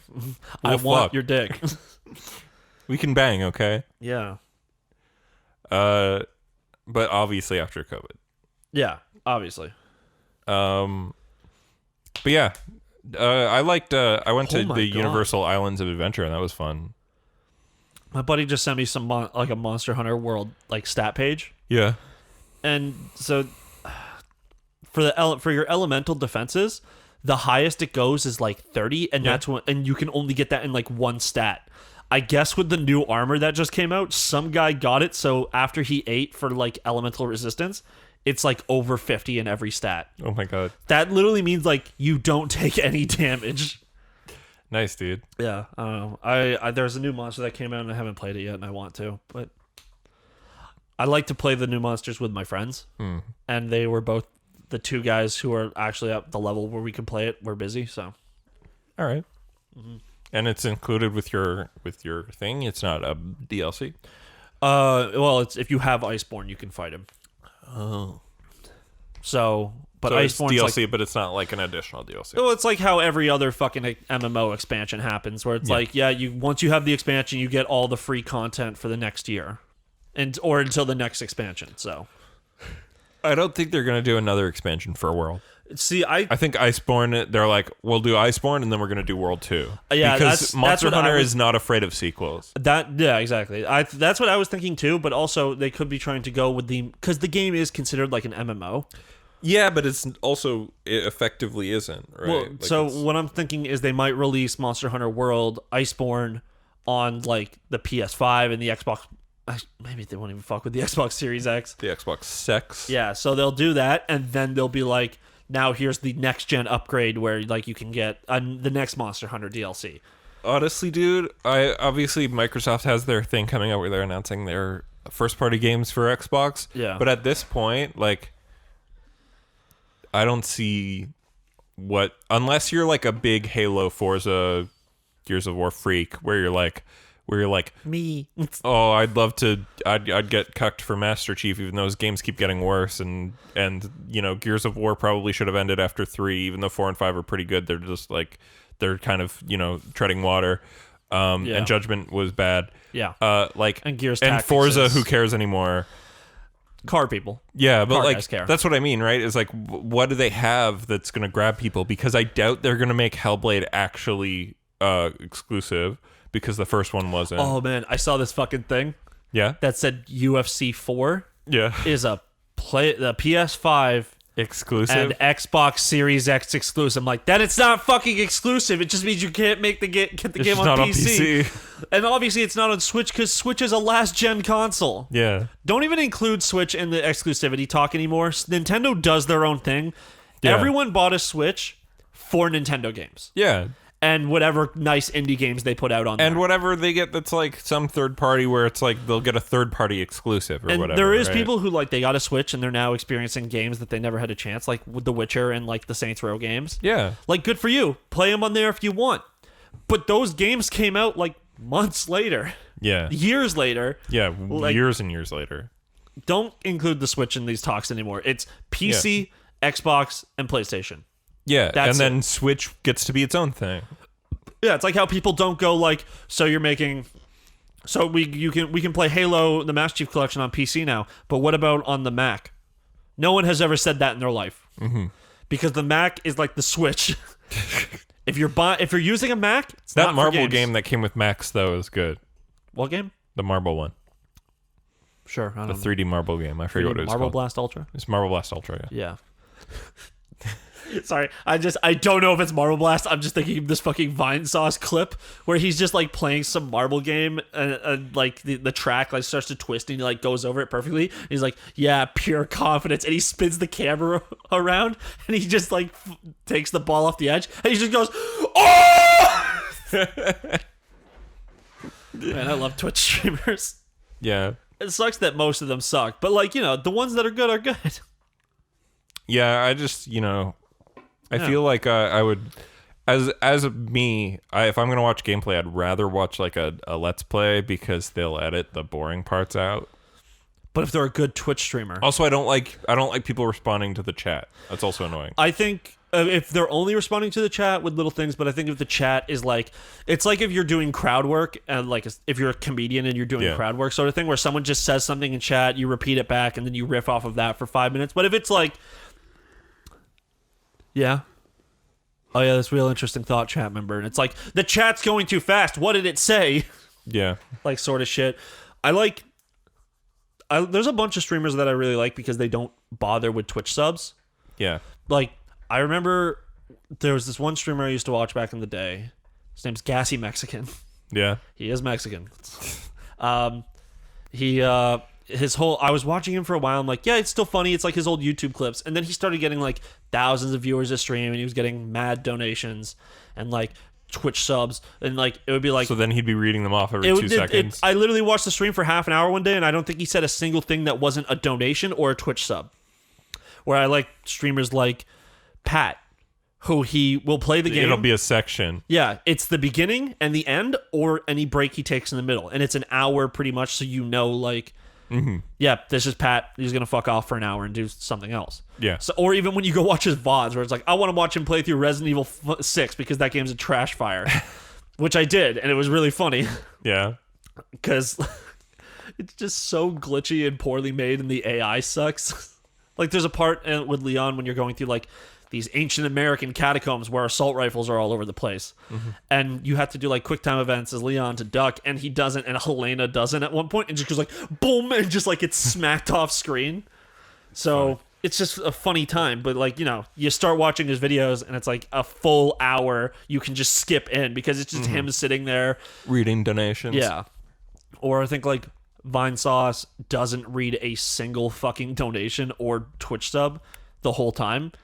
Because he's like, you don't have to give me anything.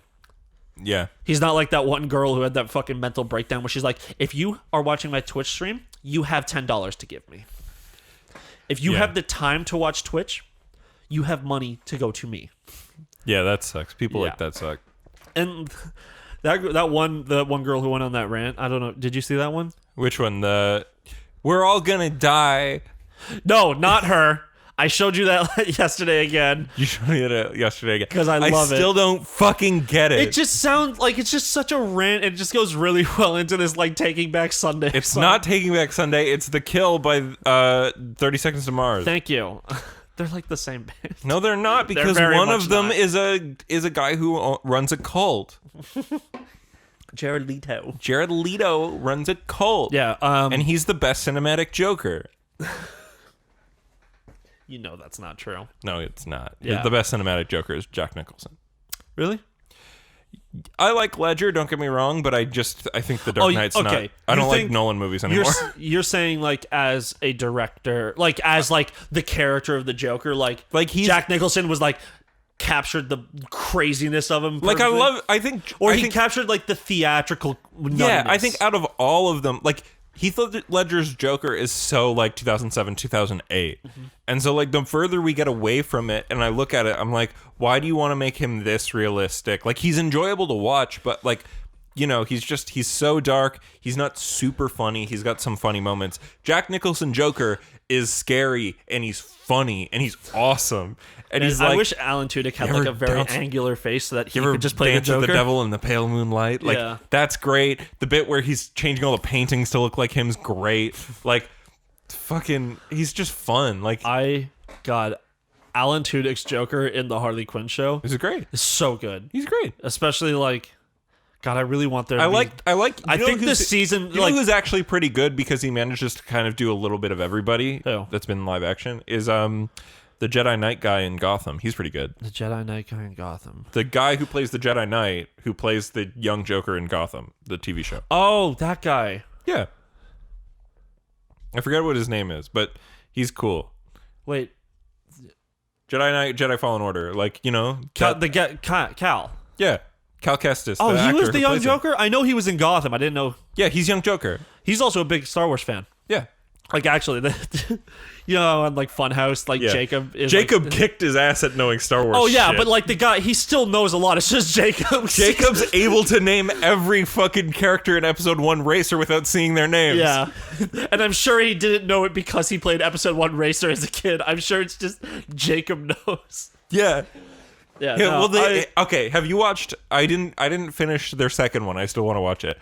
Did you watch Bruce Green, Rahul Kohli, and Jacob? Oh no, I didn't. So Bruce had the script, and then Rahul and Jacob are doing the entirety of Episode 1. Yeah. From memory. And then the second one was then they did Attack of the Clones as well, and they're probably going to. It was like a charity stream they did. Charity stream. Yeah, it's so fucking good. Jacob's so good. He knows all the lines. He's not only able to do in the pod racing scene the announcer, he's also able to do the announcer speaking in the alien language. So he's like, "Buka ticha kusha shisha," and there's young Skywalker. Oh God. Yeah, now this is pod racing. Who did Raul play? Fucking. No, they all jumped around. But man. my favorite part is Rahul and Jacob as Anakin and Padme. The sexual tension. I bet it was better between Jacob and Raul. Yeah. God, I fucking Funhouse with Raul is literally the funniest shit the best, in the world. yeah. Like when they did the Talking Stockings episodes. That's so funny. Talking Stockings is fucking hilarious. Why have they gone 2 years without making another one? I think it's because they haven't really done any drunk streams. Or They did a bunch, but then they instead played like Rhythm Heaven or whatever. Yeah. They would be like drunk stream with like main thing, and it's like, let's play something else. Yeah. Maybe it's because at the end of the Talking Stockings episode 4, they just decided to destroy their whole set and just be nightmares. And I think that was also the podcast set. So they're probably just like, guys, you can't do this again. But the fucking bit where they had Raul come in and then they had Johnny Depp come in, but it was their one buddy. I can't remember his It's real AJ name. Lucasio. Yeah, and he's like just doing his Captain Jack Sparrow impression. Yeah. God, this is so ridiculous. It's so fun. Yeah. AJ Lucasio. And then Raul, who's like, what's it like being a fucking hack? Yeah. AJ Lucasio is a very famous person who does great voices of celebrities because he also played Marty in Back to the Future, the video game. Cool. Yeah, and it's like really, you can't really tell. And then they actually got Michael J. Fox to play like Marty's grandpa in like one scene, which is cool. That's cool, yeah. So let's get into our weeks. An hour 42 minutes into the podcast. Well, it's whatever. There's not a lot of weeks. I have four slept a things. lot. What? You know, so what do you got? Oh, I played a bunch of Terraria. Okay, cool. How do you feel about that? It's a good game. Okay, cool. I beat the Golem by myself. Oh, nice. Now I'm on the point in the game that they made. Golem was the original final boss. So how do you like playing the worst version of Minecraft? I'm not playing Starbound. No, I said the worst version of Minecraft. I said I'm not playing Starbound. I'm not playing Minecraft either. You're right. The worst version of Minecraft is actually Minecraft for Windows 10. And I know you're making a joke, but eat shit. Terraria is fun. Terraria is 2D and it's old and janky and broken. Minecraft in 3D, that's newer. 3D new and good. No, that's not true because there's Ian, 2D 3D games is that are newer better and than gooder. 3D. No. Ian, the public has spoken. Minecraft is the highest grossing game of all time. I think Fortnite's beat that by now. No. Minecraft's been out for 10 years. Fortnite's been out for like 4. 3. Yeah, but Fortnite made like $1 billion in their first year, and it's Minecraft's been out for 10 years to make all that money that Fortnite makes a year, but instead. And also, Minecraft one makes second, it. Minecraft is also given for free now when you buy like a Windows 10 PC. So like, yeah, but also it's on like every console. It's on the Vita even. Was Terraria on the Vita, Ian? Yes, it actually was. It came out in 2013, along with Terraria on literally every console. Yeah. List of highest grossing video game franchises. List number 1. Okay, Mince Raft. No, it's Mario. I almost said Naruto. No, yeah, you said franchises. I'm talking singular games. This is what it gave me. I didn't want that, actually. List of best-selling video games. There we go. The list, number 1, Minecraft. Yep. With 200,000. Number 2, Wait, GTA 200. 5. I think you mean 200 million. 200? No, yes, 200 million. Yeah, I was going to say, there's a lot of games that sold more Grand than Theft 200. Auto 5 at 130 million. Yep. Also, first game to crack $1 billion in sales. Yep. Tetris, the mobile one on EA that EA made. Really? Yep, 100 million. Wii Sports, 62,900. 82,900,000. Fuck, I'm so bad with numbers. It's okay. Super Mario Bros. 48,240,000. Nice. Pokemon Red / Green / Blue / Yellow. Well, yeah, if you count all fucking 4 versions of the game. Because they're the same fucking game. Yellow's not the same as red and blue. Minecraft, bought out in 2010, is completely different from Minecraft in 2020. Yeah, but if you bought it in 2010, you have the version from 2020. Shut the fuck up. If you bought Pokemon Red, you have the same game as Pokemon Yellow, just not an overpowered Pikachu. Yeah. Yeah. Ian, is Terraria is on this list. It sold 30 million. 30 million? Yeah. What a dinky shit number for losers. Wow, Pokemon Gold and Silver and Crystal only sold 29 million? That's a lot. It's a lot. But it's so much less than the first gen. Yeah. Well, it's 18 million less. But like that's a better game. Yeah, but it's, Pokemon is all over this list, and Pokemon is also the shittiest. Yeah, Pokemon sucks. Yeah, they really don't give a shit about that fucking franchise anymore, except for making money. If Gen 9 is not good, I'm not buying it. Yeah, well, like, the thing with Pokemon is, like, it's so weird that people, like, have glommed onto it because it's such, like, baby's gateway version to this type of game, and It's instead... baby's first JRPG, except not. Except nobody gets onboarded onto JRPGs from it because they just stay with Pokemon because they're like, no, actually, I prefer the babies first. Because it's cute. I'm going to drink grape juice all my life and until I'm 30. I'm not going to start drinking wine. I blatantly refuse to. I don't know. I like Pokemon. I think it's the characters being cute. Yeah. The game being fun, living in this world where all you have to Marketing. do is just be a fun Pokemon trainer. You have this best friend that can just fully understand you. And like it's socially acceptable. If Final to just Fantasy bring had them a dope everywhere with you. anime that everybody liked, it would be Pokemon doesn't have a dope anime. It did. Or at least, okay, it didn't have a dope anime. It had an anime with a dope song. I wish Pokemon, like, you know how there's the Pokemon Adventures manga? Yep. Which it's actually like a darker take on Pokemon. Mm-hmm. Well, not darker, like everything's still a thing, but like there's a a little part bit where more a serious. Charmeleon chops an Arbok in half, like actually, and kills it. Gary's Raticate came from Pokemon Adventure. Well, it's implied in the games, but like it fully happens. That's why he doesn't have it anymore? Yeah. It's that you beat his Raticate and then it you dies. injured it so badly and he had a hard time getting off the SSN. By the time he gets to the Pokemon Center, it fucking dies. And that's why you find him in Lavender Town. Oh. Or maybe it was just a developer oversight and they decided to put him there where he's just like, wow, it's rough that Pokemon die. And then the person who wrote the manga added in this backstory. So, and also I'm going to watch that new Digimon Adventure anime. Yeah, well, the remake. It's apparently dope. I think it's almost over. I should probably watch it too. Yeah. Because I like Digimon. Digimon's sick. Digimon's sick. We were fucking nutting over how good the Digimon movie is last night. Yeah, we were. How the first 2/3 of that movie is fucking phenomenal and the last part's boring. Yeah. The part where Agumon becomes Godzilla is great. Oh, the whole beginning part, like It's funny because of how things hit you nostalgically, because I think a lot of people who were like a bit older at the time were pissed that like it wasn't the actual 3 movies that it's based on. Like they would have rather had a more accurate one. Meanwhile, like we grew up not knowing that until like years later. And so like we have nostalgia for the version that has All-Star and 1 week in it. Yeah.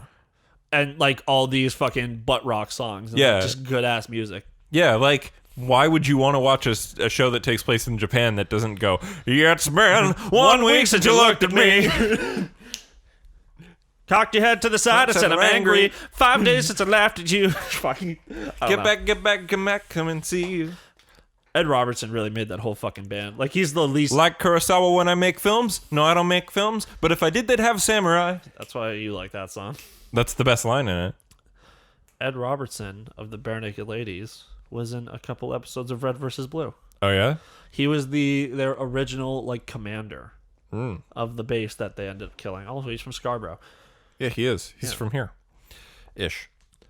Stephen Page was also in the Bare Naked Ladies, and he's the guy who sings better, but also had the coke addiction. Oh, interesting. He's better now. What was I going to say? Also from Scarborough. I guess they were all friends in school and shit. Cool. So we talked about Pokemon and Bare Naked Ladies and Digimon. So let me talk the about early my 2000s. week. Let's talk about my week. I played. I on there happens to be a Steam sale, or it's maybe just ended. It ended. And I, for very cheap, bought the Dishonored trilogy. And so I started playing the first Dishonored, which I got farther than I did when that game came out because I'm more comfortable with that kind of game now. Mm-hmm. But I wasn't at the time. That game's pretty cool. I think it's really dumb that the game really wants you to not kill anybody, but then all of your powers are for killing people. But then also, if you go to knock someone out, they wake up pretty fast. They don't. Yes, they do. They stay out for a long time. Then I play a lot slower than you did. They stay out for a really long time unless somebody goes and wakes them up, I thought. You know what? Never mind then. I just don't like those. I'm not a fan of stealth games anymore. Yeah, I'm not a huge stealth game guy. I've never been. Because they're always like, hey, don't kill people. That's not like the person you're there to kill. And then I'm like, okay. And then I not like fucking Hitman annoys me. You knock them out, and then if you're in there for like if you Hitman, they wake up fast. Within like 10 minutes, and that whole game is about being slow and methodical. Like, yeah. So it's just like, just fucking kill one guy, get a uniform, don't break it. Get a better uniform, lose like 200 points out of the 100,000 you would get. Like, just kill people. Yeah. It's not that so hard. with Dishonored, I've been like, I'm not playing it fully non-lethal, but I'm not going fully lethal. I'm trying to keep low chaos. Yeah. And I'm gonna do all the cooler non-lethal ways to kill the targets. Also, you know what else fucking sucks about Hitman? What? Is as soon as you're discovered, the whole world knows. Yeah. That you are like that you're suspicious. What it should be is the thing it's I like hated about it's like Hitman a slow Absolution is that if you're wearing an outfit, everybody that also is wearing that outfit can tell that you're not you. Yeah. Because the problem is there are areas where it's like you have to be a chef to get in here, and then you go in there and the chef that's in there immediately detects you, and you're like, okay, well, I can't do anything about this. Yeah. No, but that's just because I think Hitman Absolution is the bad one. People say. It's one of the worst. It's the first Hitman game I like gave up on. Yeah, like I was like, wow, this whole story sucks. It was mostly that fucking hotel mission where it's all vertical and shit. Yeah, and I'm like, they should have it so like those fucking games. Although I like that one had a story. Once the body gets detected, it gets moved outwards. Like it's like a radius of like people discovering you until it takes over the whole map or something. Yeah. Because it sucks when it's like in the bottom right corner you get the picture-in-picture where it's like they found the body and they know they've identified it, and then it's like that guy who literally just also like got radioed apparently at the exact second now knows that you are the bad guy. Yeah, what I like about Dishonored is it's a game where people have to run to an actual alarm.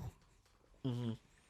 But yeah, I mean, you know, there's radios and shit in Hitman. Yeah, it'd be funny if like you killed the guy and you kept his radio on, and then they were like, "Hey, we found the corpse of this guy." You look down at your shirt and you're like, "Oh shit!" And you're like, "I don't know who the fuck you're talking about. That's me." Yeah. Yeah, like, but yeah, man, like I like Dishonored. It's a fun game to play. It's just they've put all the powers. Like, obviously, you're not going to use the rat swarm or the fucking torpedo to kill people. You know what game was brutal for that shit? Fucking Splinter Cell. Which one? Blacklist. Yeah. Blacklist and Conviction. If you could knock people out instead of killing them. But it didn't change anything. It was like just like a moral thing. Yeah, but there's no like morality meter. Yeah, I don't know why I did it for some reason. Like, I wasn't killing everyone, but then it just got to a point where I think there was a mission where you weren't supposed to kill people. Yeah, but they like wake up in literally 2 minutes. Yeah. It's like, come on. I love Probably Splinter less. Cell Conviction. It's funny because people who like the series hate that one. Oh, I love Conviction. I think Conviction's my favorite. I played through that one the most. And me and Blake used to just go to his house after high school and just like try and do like perfect co-op runs on the hardest difficulty. It's so fun in co-op. That Yeah. game's so fun in general, but it's fun as fucking co-op. Because we would time it and like I would always fuck up. But like, Dude, honestly, any game that has a separate co-op campaign needs to end where you fight each other.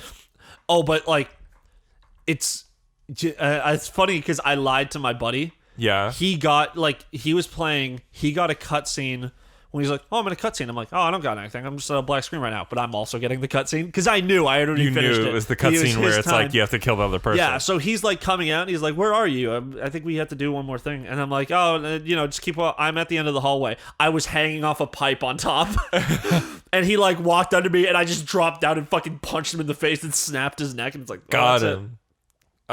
That's awesome. But like seriously, if you're gonna make a co-op game, do it like whichever Double Dragon was the first one that did that. That's the best way to do it. So they should have done at the end of the Portal 2 co-op instead of you both just die. The end of the Portal 2 co-op is like you're actually like, you grow to be friends and stuff. Yeah, you find the Vault of Humans, and then GLaDOS just kills you forever because she found humans, which are more fun to test. Man, won't it be exciting when they make that third Portal game? Yeah, They should be making. I guess. It's just I think they want, because with Portal 1 it was all about the portals. Yeah. Portal 2 it became about the portals plus using that gel. Yeah, I think they want to come up with something else. with the new game mechanic. Yeah, that's not going to be combat oriented. Yeah, well, I don't obviously like Portal shouldn't have combat in it, but it's like Portal 2 is so good. It's a fucking masterpiece. The puzzles are great. The comedy is fucking top notch. The story is quite good. Like, it's great, and the co-op's great, right? Like, there's nothing bad about Portal 2. Like, honestly, fucking J.K. Simmons is in Portal 2. Like, Yeah. how do you fucking great. go wrong? He's awesome. Also, I loved like the finding out that like GLaDOS was Carolyn or whatever? Yeah, was Carolyn his assistant? Being able to sort of try to solve that optional puzzle to find the portrait with her in it. That game's just so fucking good. It meshes together with their other universe very well. Yeah, with Half-Life. Yeah. Where there's like a bunch of lines with Cave Johnson about being Black Mesa. Oh my god. Okay. Emma's being ridiculous right now. Emma drove to Chris's house, Yeah. and then they're waiting for Chris's dad to get home because he bought him beer. Yeah. So then I'm like, I'll pick you guys up, and then Emma's like, oh, but I drove here. So I guess I'm gonna have to wait till Emma drives back to her house with them two, and then I'll go pick them up. Okay. It's stupid. Yeah, man, the fucking Cave Johnson bit though, like, demand to see Life's manager. If life gives you lemons, throw them back and say, I want to talk to life's manager. Do you know who I am? J.K. Simmons is great. Yeah. I came over here to fart. Didn't come out. Might just have to take it What's the last thing that J.K. Simmons is in? Spider-Man, but he's only in there for one scene. I have no idea. He was in Justice League, but only in like 2 scenes. He's in Avatar Legend of Korra as like a He's one cool of the main character characters, that yeah. gets better in season 3 like everyone else in Korra. Yep. His fight was cool against Zahir, but not as cool as it could be. Tenzin is very stiff. I've always seen that. Also, I saw someone do this breakdown on why airbenders are actually bullshit, because we get to see what he's doing with the air in the show. Because as viewers, we have to conceptually see. But to everyone else, it's just that this kid started flying on a fucking ball. But they don't see the ball. Or like when he like fucking just starts blasting air at you, you don't see it come. So airbending is wild. Oh, shit. What? So J.K. Simmons, so he was in the new season of Veronica Mars, which I didn't know. He was in that 21 Bridges movie, which was with Chadwick Boseman that nobody saw. He's Klaus in that Klaus movie. I didn't realize he was Klaus in that. Klaus. Yeah, the Santa movie, the newer one. I haven't seen it. It was like Oscar nominated. But he's in that movie Palm Springs, the one with Kristen Milotti and Andy Samberg, which looks dope. He's in that Defending Jacob show, which looks dope. Someone did a breakdown on Twitter about how Vince McMahon is the same as Heihachi Mishima. Oh yeah. You don't need to break it down for me. The second you said that, I got it. In peak physical condition for his age, could still kick my ass. Owner of $1 billion juggernaut, typically always the bad guy, stubborn and prideful, usually feuding with the family. Oh, Brendan Williams posted it. Yeah, of course. Yeah. Has he finished One Piece yet? Oh man, he's stagnating. Yeah. He's in the bad part. I mean, it's fair. Yeah. After 500 episodes of One Piece, and it really starts to slow down. Who wants to watch One Piece anymore? Am I right, fellas? Yeah, read it. So yeah, let me talk about some of the other stuff I did this week though. Cool. So I watched High and Low. That's the Kurosawa movie I watched this week. Okay. High and Low is great. Let me have a little chit chat about it. So High and Low is one of the fucking masterpieces. It's one of 3 movies that Kurosawa did that's a noir. It tells this story, Ian, of a rich man. Okay. So let me set the scene for you here. There is a few guys who are executives at this shoe company, right? The movie's from 1963.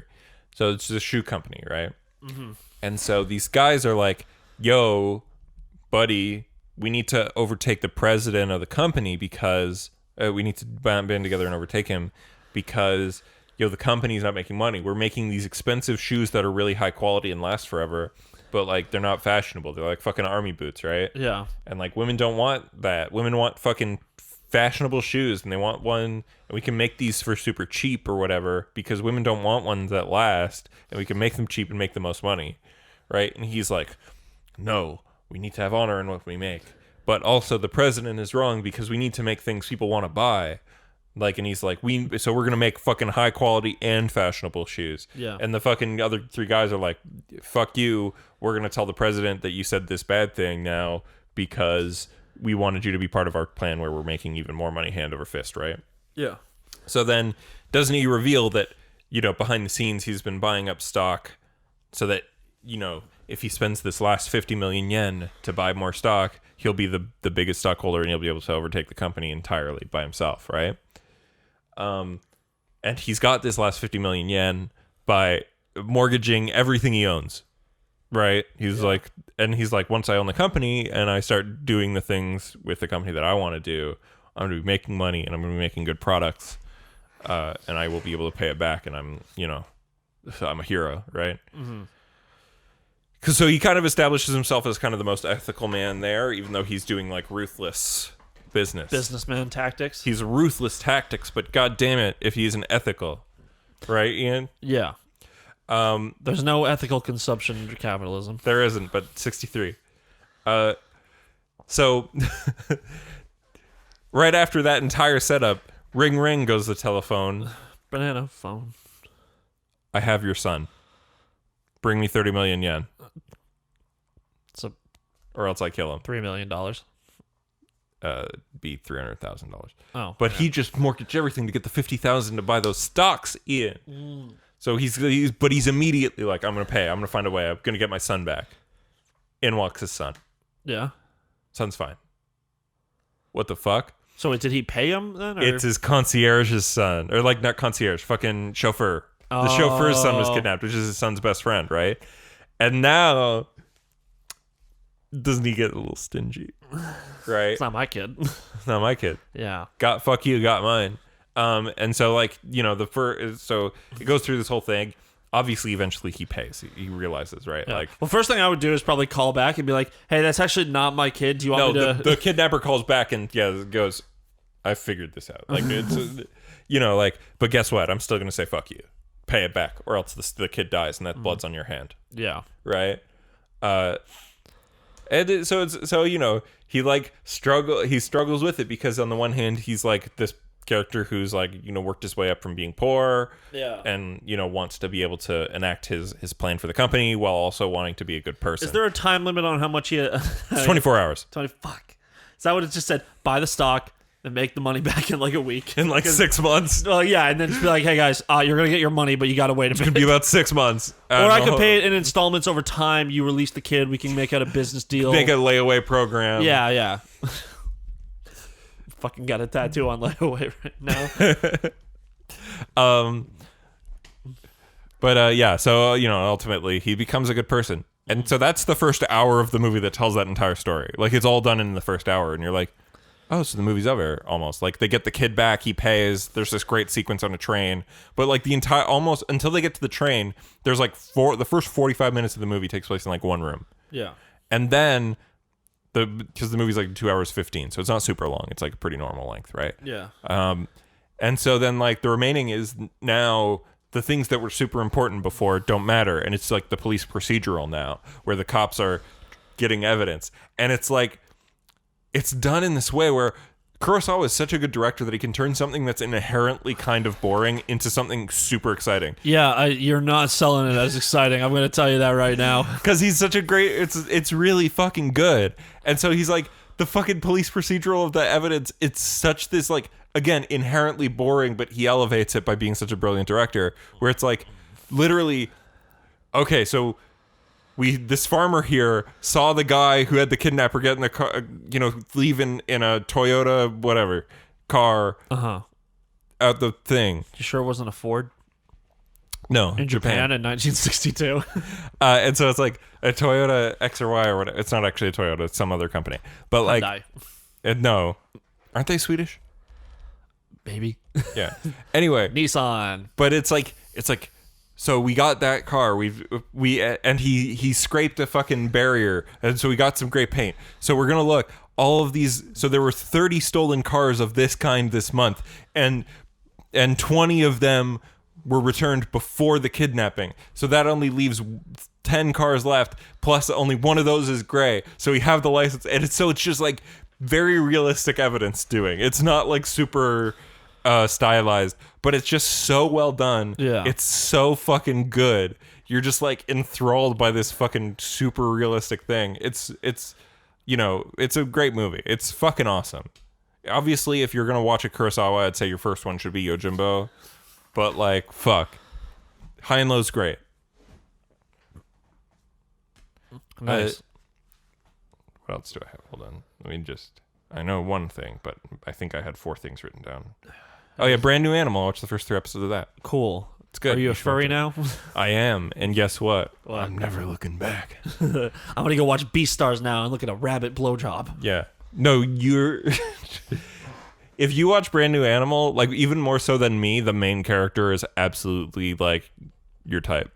What? You're like, An you're idiot? gonna yank your fucking donger to the main character. Oh, I'm gonna yank my donger to any anime character, even ones I don't like. Yeah, but like the main character, it's the English voice actress is the one who did Makoto in P5. Well, I wasn't gonna watch the English one, but The you know. English voices is good. Yeah, but you know, I'm a weeb. Okay, but anyway, it's Makoto from P5 is the lead actress in the show. Uh-huh.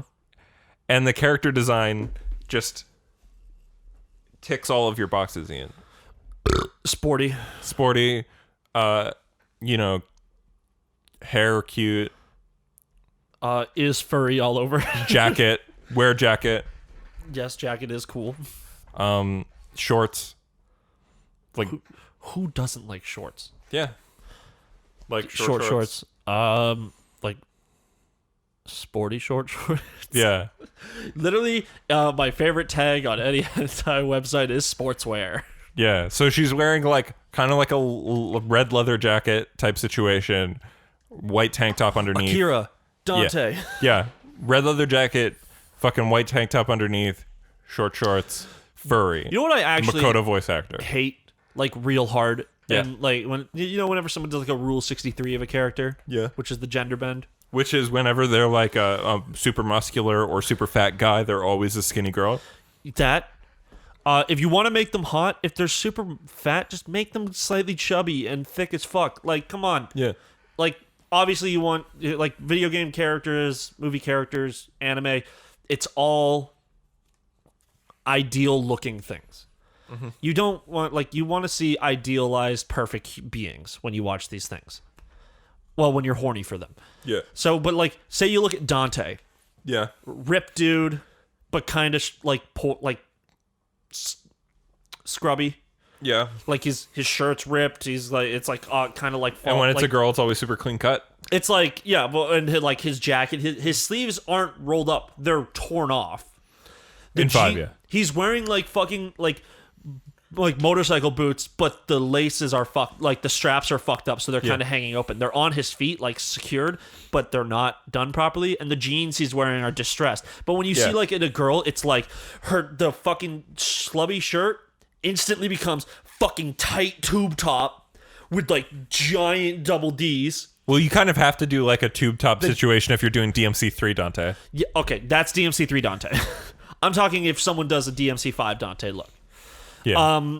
The white hair, instead of it being just kind of falling, it's now all perfectly combed and done up. Mm-hmm. It's and then the jacket. The jacket kind of always stays the same because you can't really change it. Yeah, you can't unschlub the jacket. If you try and make the jacket look sexy, you're just putting a fucking the crop jacket on. Yeah. And that's not Dante anymore. That's just an outfit. And then the jeans are tight and distressed just in the right way. There's little cuts on the fucking thighs and shit. And then the boots are now thigh highs. Or the pants the pants are shorts. The pants are Daisy Dukes. Yeah. And they're now fucking thigh high boots. Or that works for girl boots Dante. with stockings and shit. Yeah. It's if you're gonna do if you're gonna do girl Dante where she's wearing Daisy Dukes and stockings, the stockings have to be distressed. Yeah, it has to look like Quiets from fucking MGS. But then I want you to also go back and make Dante's design sexier. Yeah. Yeah. Or when they take a character with short hair and then they're now they have super long hair. It's no. Hair's still short. Hair's still short. Nero. Nero got a haircut. Give short hair tomboy GF. Nero please. looks so much better with the short hair. Nero looks phenomenal because he doesn't just look like Dante. He doesn't look like a fresh faced Dante, which is exactly what he was in DMC4. Yeah. Yeah. And also it makes him look a bit more like Virgil because Virgil also has short hair. Yeah, despite the fact that Virgil and Dante are twins. Fraternal twins. No, they're identical twins. Fuck. God damn it. I fuck up the word every time. Yeah, Virgil and Dante are identical twins. I understand that twins, as they grow up, don't necessarily always look exactly the same. Their faces in 3, I believe it's the same face model. Yeah, but in 5, it's not. It's two different guys. In 5, it's not. Yeah. I feel like they should have just got one guy and then did little things. They still look kind of different because obviously Dante has the beard and the the grease. Look at the fucking Scarbros, the comedians, the Scarbros, or the Lucas twins. Yeah. Also comedians or Dylan and Cole Sprouse. Yeah. They're getting older. They still look remarkably the same. Yeah. It's just that they have different hair, or they have different facial hair, or one of them wears glasses, maybe the other one wears contacts. Yeah, but in DMC5, Dante looks more like Dante, and Virgil looks more like Virgil. Yeah, but I'm saying they should kind of look... they do look similar. They look like brothers. Maybe being Nello Angelo changed Virgil's face shape. No, that's dumb, Nathan, and you know it. You've said dumber shit to me. I absolutely have. But I just think they probably should have just made the same face model. Yeah, maybe. Yeah. But Nero looks great. Yeah. Technically, he is Dante's half-son. Because if you're identical twins, you have the exact same DNA. You're right. Yeah. You're right. It's like if two pairs of identical twins get married, and then they each have kids, those technically kids are brothers, not biologically they are siblings. Yeah. Even though they are cousins, they're siblings. They're siblings biologically, yeah. Yeah. So there's some wild shit. Yeah. Dante's got to go find that the twin of that lady Virgil fucked in Fortuna. I want to see, who would you rather see? Obviously, I think Dante's more fun as doing what he wants. But if you had to ship, would you say Dante and Lady Dante and oh my God, why? Don't say Trish. Trish. No, absolutely not Dante and Trish. Why? Because I know she's not his mom. She is. I'm not your mom, Evie. Yeah. but she looks like his mom. And I don't like. But would that concept. make it more accurate that he would want to fuck her? No, I think that would be more of You a. don't think he I has, like, a mommy issues? No, I don't think Dante has mommy issues. Virgil has mommy issues. Yeah. Dante absolutely. Daddy issues make you want to please everybody. Mommy issues make you a sociopath. Yeah. Dante and Lady are definitely my go-to. Yeah. I could see either one, honestly. Trish. I bet he's banged them both. Yeah, in the world where Dante isn't a virgin. Yeah. Oh God. Dante being a virgin thing is fine to me. I don't care. I think it's funny. Because he's a giant wacky weirdo. Yeah. Like, and he also he has emotional issues. Yep. Kiryu was in a committed relationship with a woman for like 6 months. And he's dated. You see him have these. But if he didn't fuck Yumi, he didn't fuck this girl. Oh, he didn't fuck Yumi because they never crossed the threshold of not being childhood friends. Where Sayama, Yeah. his whole thing was she was antagonistic to her, and then through the time they hung out and like her realizing that he's not like every Yakuza she's ever met, that he's just like a tortured soul. Yeah, the girl. You mean the girl from 5, or you mean the girl from 6? 2. 2? Yeah. Oh yeah. Oh, sorry. Yeah. Oh, I honestly like Kiryu. The fact that the creator said he might be, so that's more so than Dante. It wasn't the creator. It was a producer. Yeah. Or like a writer. It was the fucking main producer. No, it's not. Or it was the main scenario writer. What's his name? The cool man. My brain is saying Go Nagai, but that's not who that is. Go Nagai is the guy who created Devilman and one of the other ones. Oh yeah, Toshihiro Nagoshi. Ha! That's where I got Go Nagai, because Nagoshi. Yeah. Yeah. No, I don't. I feel like it was either Nagoshi or it was the lead writer who wrote all the games from 4 through 6. I think it was the writer that said it. 4 through 6 was one writer. 2 was one writer, 3 was one writer, and 1 was one writer. I think it also might be because Kiryu, they try and make him such this gallant knight in shining armor. Yeah. That they have written scenes where women have blatantly thrown themselves at him. And he turns them down. Yeah, so this guy's probably looking at a perspective of like, oh, he doesn't accept loose women because he doesn't have the experience sort of thing. But I think it's literally just Kiryu's such a Chad. Like that he's just like, no, I'm a demisexual. I have to have an emotional connection with someone before I can fuck them. If Kiryu was never the instigator, especially in Kiwami 2, like with what's her name? Her name is Sayama, right? Yeah. If he wasn't the one who leaned in for the kiss like all the times, I would be like, oh no, it's just that these women throw themselves at Kiryu, and this was just the one that wasn't Yumi that he happened to accept. But like, he likes her in that. Yeah. So do you think he went? I don't know if he slept with the one from 5, the girl who's dating in 5. I could imagine that he did, but it's not important if he did or not. But he didn't want to. Yeah. Well, like he considers he says they were like it says that they were together, they were dating. Yeah. It's not like, she kind of like shows up as a woman who's just like keeps coming to his house. Yeah. But I think it's a girl that he kind of like at one moment he was do you think she was naked and he was like, "Oh, fine. I guess. But I won't like it. You don't look as good as my previous girlfriends, but sure." Do you think he would get with the girl from 6? The woman from 6, the one that the other guy wants to fuck so bad. I don't think so. I think Kiryu is such a bro. He would never go against the bro code like that. But is it going against the bro code when the girl who is also your bro wants to bang you? Would it be against the bro code to not bang her? Yeah, okay. As soon as you're fucking someone who is a bro, the bro code does not apply. But the bro code still applies when your bro is involved. So like that dude has been in love with her since high school. Yeah, but so on the one hand, you got two friends, right? You got two friends. One of your friends likes the other one. The other one you're reluctantly friends with, and then tries to kill you later. No, I mean, you got two friends, right? Yeah. You got one of your friends wants to have sex with you. The other one of your friends wants to have sex with the other friend.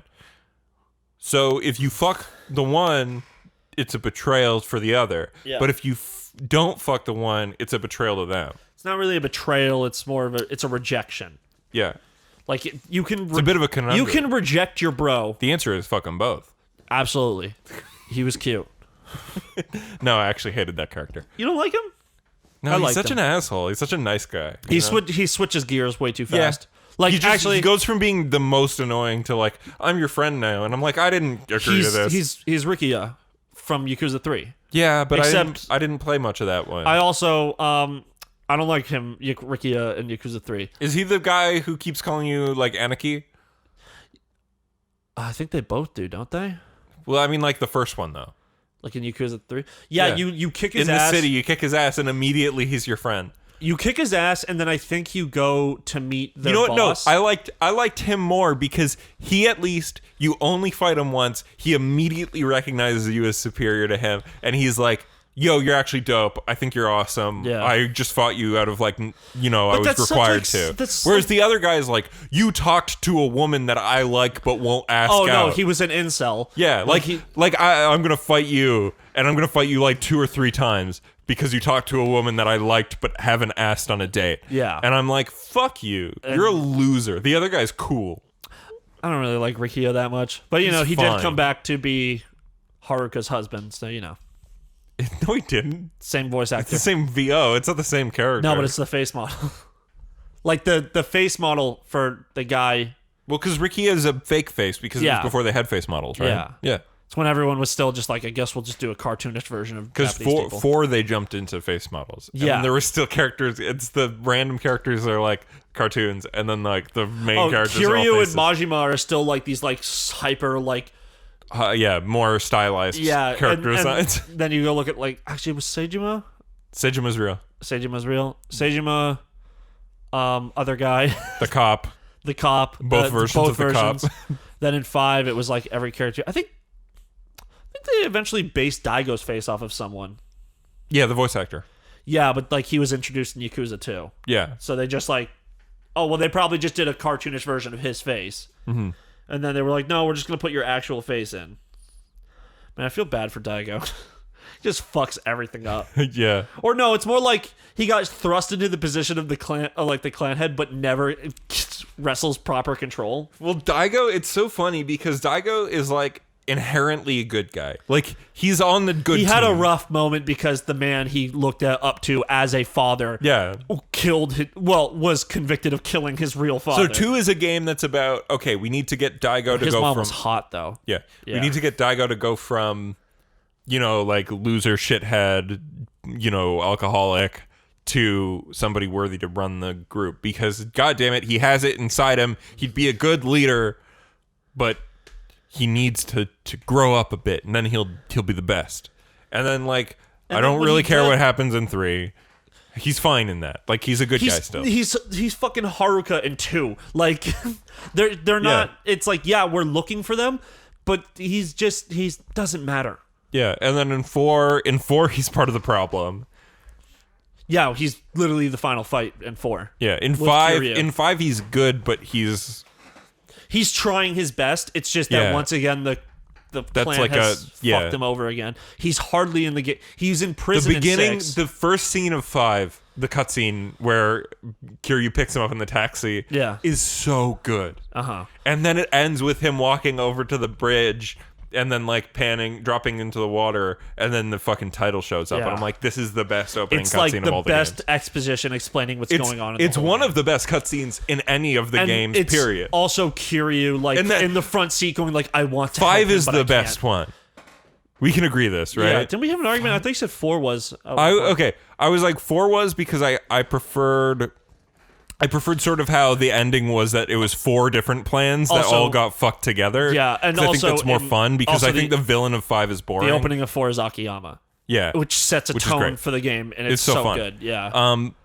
But like, yeah, so 4, I like how it's 4 plans that are like, all these 4 people had these plans and they weren't really all together planning together. It's just all these plans wound up like bisecting. Yeah, and then like, and then the people meet up and they're like, if my plan works, your plan works, so let's just keep going. Yeah, so everything's this huge mess, and that's why it's so convoluted. And I love that. Yeah. I think that's really fun. But 5, in terms of like, obviously the villain of 5, who gives a shit? He's kind of nothing. But like, the story of 5, where the characters are coming together and doing the things together, and like the beginning and the ending of 5 are both so strong. Like in terms of storytelling with Kiryu, and it's like, it feels like 5 should have been the end. You know what I mean? Like I don't. Oh no, absolutely. Like I don't feel like 6 should have been a Kiryu game. I think we could have gone straight to this new character. Yeah, or done an Akiyama focused story. I think Akiyama should have become the main character. Yeah. Like, he's so good. Yeah, I do like how they're giving Nishiki a second chance. Why? Oh, because the actor who plays Ichiban is based on the actor who plays Nishiki. It's the same voice actor, and it's the same face and tattoo. And no, the tattoo's another dragon, isn't it? No, it's the dragon in the middle. Oh, it's of the becoming. koi changing into the dragon. Because he's on his way. Where Nishiki had a long journey to go to become a dragon. Yeah, Ichiban is already on halfway there. Yeah, he's following in the footsteps of another dragon. He goes to prison for something that he didn't do. Yeah. He serves his time. He comes back to a world that doesn't want him. Yeah. Which Kiryu came back to a world that desperately wanted to get rid of him. Yeah. But then also didn't. Yakuza 1 has some like big logic leaps. Yeah. Where it's like, Nishiki says something and everyone's like, oh, he wants us to kill the dragon of Dojima. So like all of Nishiki's men are like trying to kill him, but Nishiki was actually like, no, I'm trying to bring you back closer to me so that I can bring you on. You can be the lieutenant under me. Like, it's so dumb. Yeah. Okay, very long. Okay, let me real quick go into the last thing, which is the newest thing. Deadly Premonition 2: A Blessing in Disguise. So let me talk about this game because okay, in case you don't know, I love Deadly Premonition. It's Twin Peaks as a video game. It's janky, it's weird, it's like a little busted, but it's so charming and like it's so fucking out there. But it's just self-aware enough that you're like, oh, part of this is on purpose. But the game was plagued by the fact that it was done by Access Games on a low budget with essentially like it's honestly like a pretty what's the word? Like it's an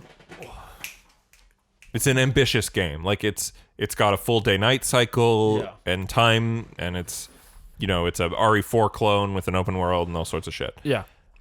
And so like that game's plagued with frame rate issues, even the original. This new one is very cool, but here's the thing. God, it's bright in here. You've been wearing sunglasses for 2 hours. I know. And my head hurts now. But also, so does my ass. Yeah. So get up. You can make the thing longer. No, I gotta fucking take a dump. That's why. Okay, go. No. Because I think we're almost done. All right, fine. Let me bust through it. But yeah. All right. So Deadly Premonition... Actually, what's the time on the podcast? 2:26. You can go like 20 more minutes. I'm gonna go to the bathroom. Okay. All right. So Deadly Premonition is a bad game. Deadly Premonition is great, but it's inherently niche. Deadly Premonition 2. Let me talk about this game. First of all, the writing is so far pretty great. I've heard that there are a couple questionable scenes later. I haven't experienced them. There is one thing where there's a character who's like a kind of a voodoo guy, and York tries to do his voice, which is kind of maybe a little But other than that, love the game. York is back. The fucking QOL, the way quests work, the way like traversal works, like everything's just a little more polished in that way. Like it just feels like the menus are better. Great. The frame rate's somehow worse than the first game. It's really fucking rough. Like the first game has issues, and that's fine. It's part of the charm. Like, you can deal with it because it's worth it for the charm, right? This game struggles at times to hit double digits for frame rate. Yeah. Now, apparently they are going to try to work on a patch for it to fix it. Again, I can live with it hitting, sometimes this game goes down to 20, and then like at really rough times it goes down to 15. I can live with that. Because this is what I signed up for, but this is worse. Other than that, though, the game's great. The shooting feels better. Everything feels better. The horror segments that are like RE4-esque are a little bit less spooky. At least, like, I've only seen the first one. I'm like only 5 hours in, but like, seems a little bit less spooky to me. Where in Mississauga is it raining right now? Huh? I keep looking at the weather app, and it's still like rain's supposed to have stopped by now. It still says it's raining. But, like, it's not raining here. Yeah. At least from that angle, I can see through the window. But again, Ian, when I went to pick you up yesterday, it wasn't raining at my house, but it was raining at your house. Yeah. When we were in the pool with my mom's friends, they were like, "Oh, it's fine." Like, it was still sunny out, and then I got a message from Kyle, like, in our group, and Kyle's like, "Oh, it's fucking pouring here." And then I told everyone we got out, and then like it started pouring. Yeah, the rain was very targeted yesterday. Weird. But yeah. Excuse me. Deadly Premonition's great. I went to inspect the crime scene of where a woman died, and I started skipping stones. You showed me that yesterday. I showed you that. That's great. York concludes that the person who stole the body from the cellar had to have been a barefoot 10-foot tall giant man. Yeah. Like, because there was a light hanging and he pushed it out of the way of his head, and the light was 10 feet up, so we have to find a 10-foot tall giant man. Great stuff.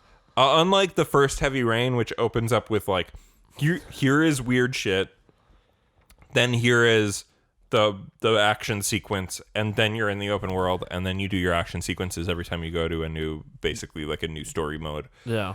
This game, it opens in modern day, and then we flash back to 2005 where the open world stuff is, and you do a lot of open world stuff before you get to your first action sequence. But there are enemies in the open world, like squirrels and wild dogs and gators and... Jesus Christ. What? This is so dumb. What? The squirrels are the enemies. Yeah, they steal your shit. What is that, a Rick and Morty episode? How dare you bring Rick and Morty into my home? I will bring Rick and Morty up in your home whenever I feel like it. How fucking dare you? All right, no, but okay. Here's my opinion on Deadly Premonition 2. You haven't been telling your opinion the whole time? No, here's my final. All right.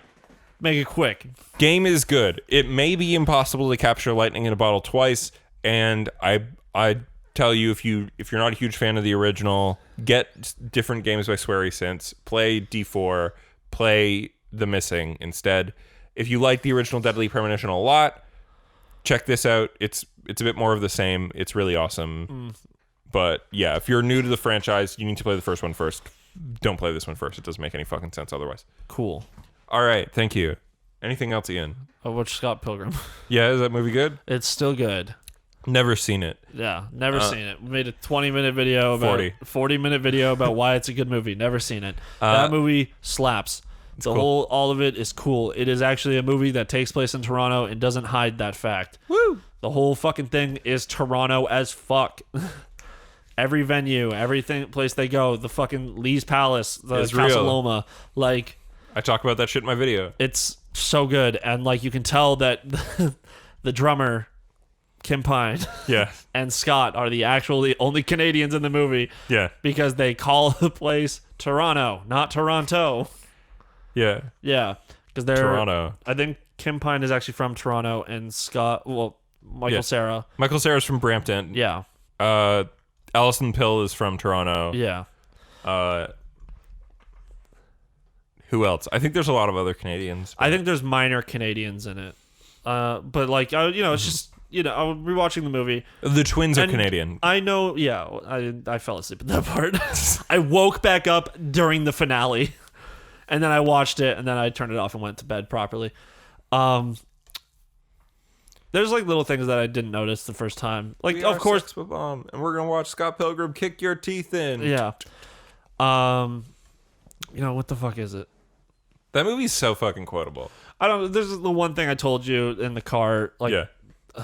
I think yesterday. I don't know. Sometime I told you. Just the fact that with the guy with the glasses, he walks up to and he's like, he has like those lines that you love. Yeah. Cuomo. Yeah, Cuomo, and he's called Cuomo because he looks like the lead singer of Weezer, who was named Rivers Cuomo. Yeah. And that dude's great. Yeah. The lines I was telling you I liked is like during the last two versions of the sequence is like he says, their first album wasn't really as good as their first album. Yeah. And the other one is, well, the movie isn't quite as good as the comic book. But I said my favorite hipster line is Young Neil, which is... Yeah, you should really see them live after they just saw them live. After they watch Envy Adams live, it's like, yeah, they're really good. You should see them live. Is it... It's Black Sheep in the movie, right? Yeah, it's Black Sheep by Metric. Yeah, I was like watching. I'm like, is this Black Sheep or is this Combat Baby? No. Yeah, I couldn't remember. I haven't listened to Metric in a long time. Brie Larson does a great job. Yeah, Brie Larson's great. Everybody's great in that but also movie. like them like leading into it with Brie Larson on stage doing like the oh yeahs, and then like as it's playing, and then Scott's like, that guy on bass, that's Todd. Yeah, and then you hear and Ramona's like, I know, and he's like, you know, oh no, and then like on the fucking drum hits, it like cuts. Hello again, friend of a friend.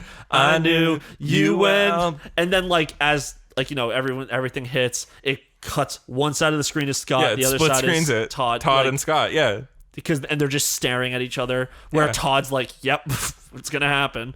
Of course, Edgar Wright loves cutting to music. Yeah. Oh, that's like Edgar Wright's whole fucking thing. Cutting to music. Yeah, and he does it very well. Yeah.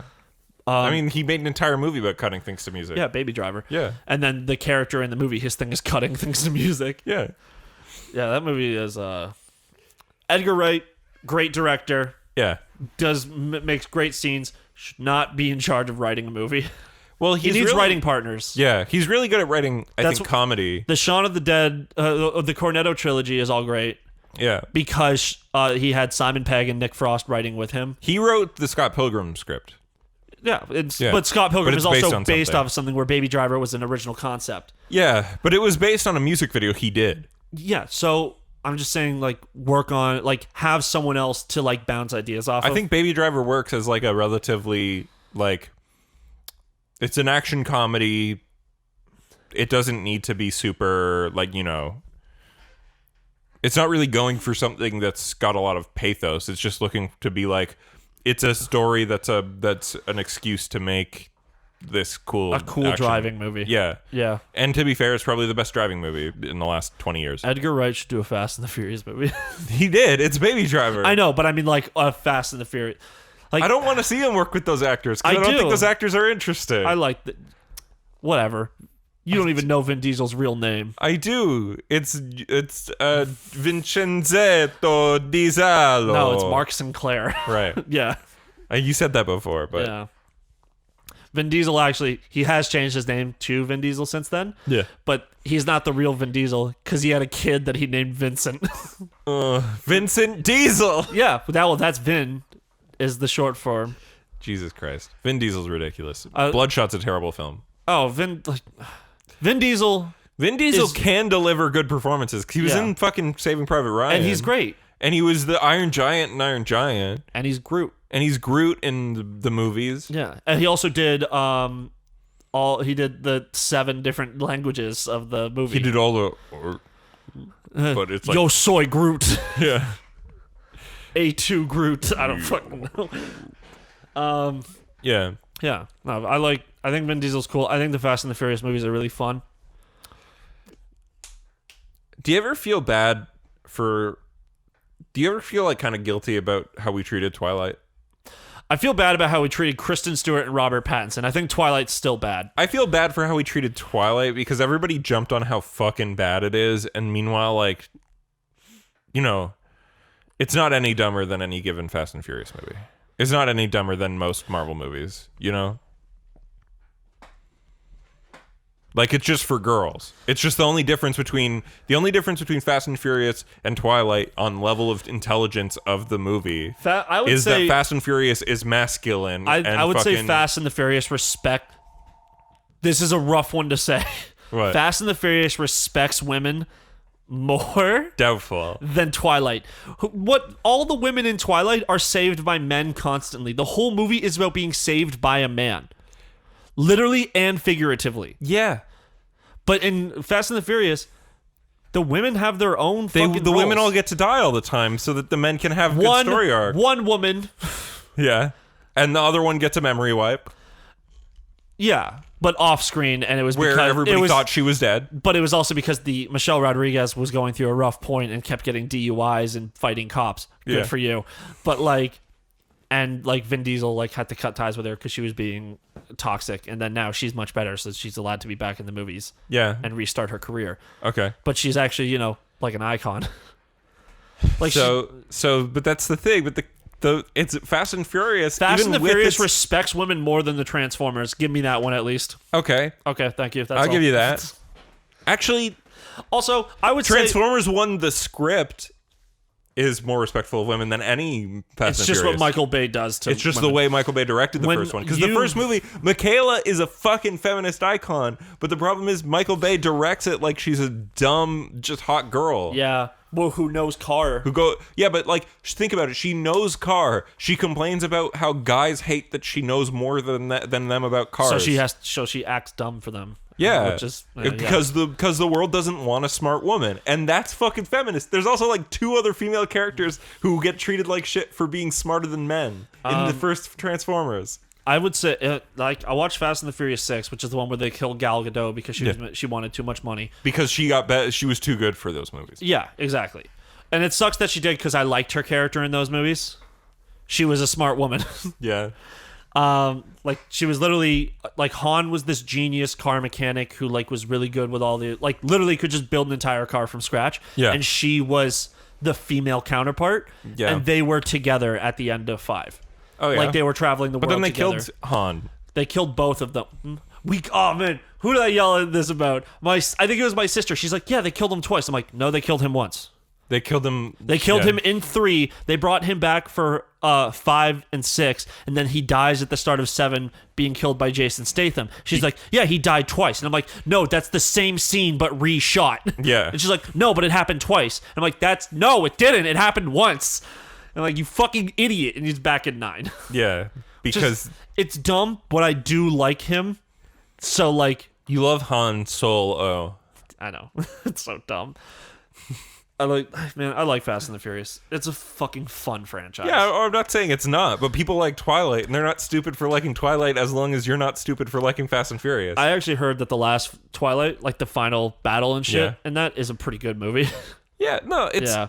Again, Twilight is inherently, it's feminine. It's women longing. It's a Mormon woman wrote this teen novel that's about wanting protection, but a little bit of spicy danger. Look, at this point in my life, I'd rather watch Twilight than Harry Potter.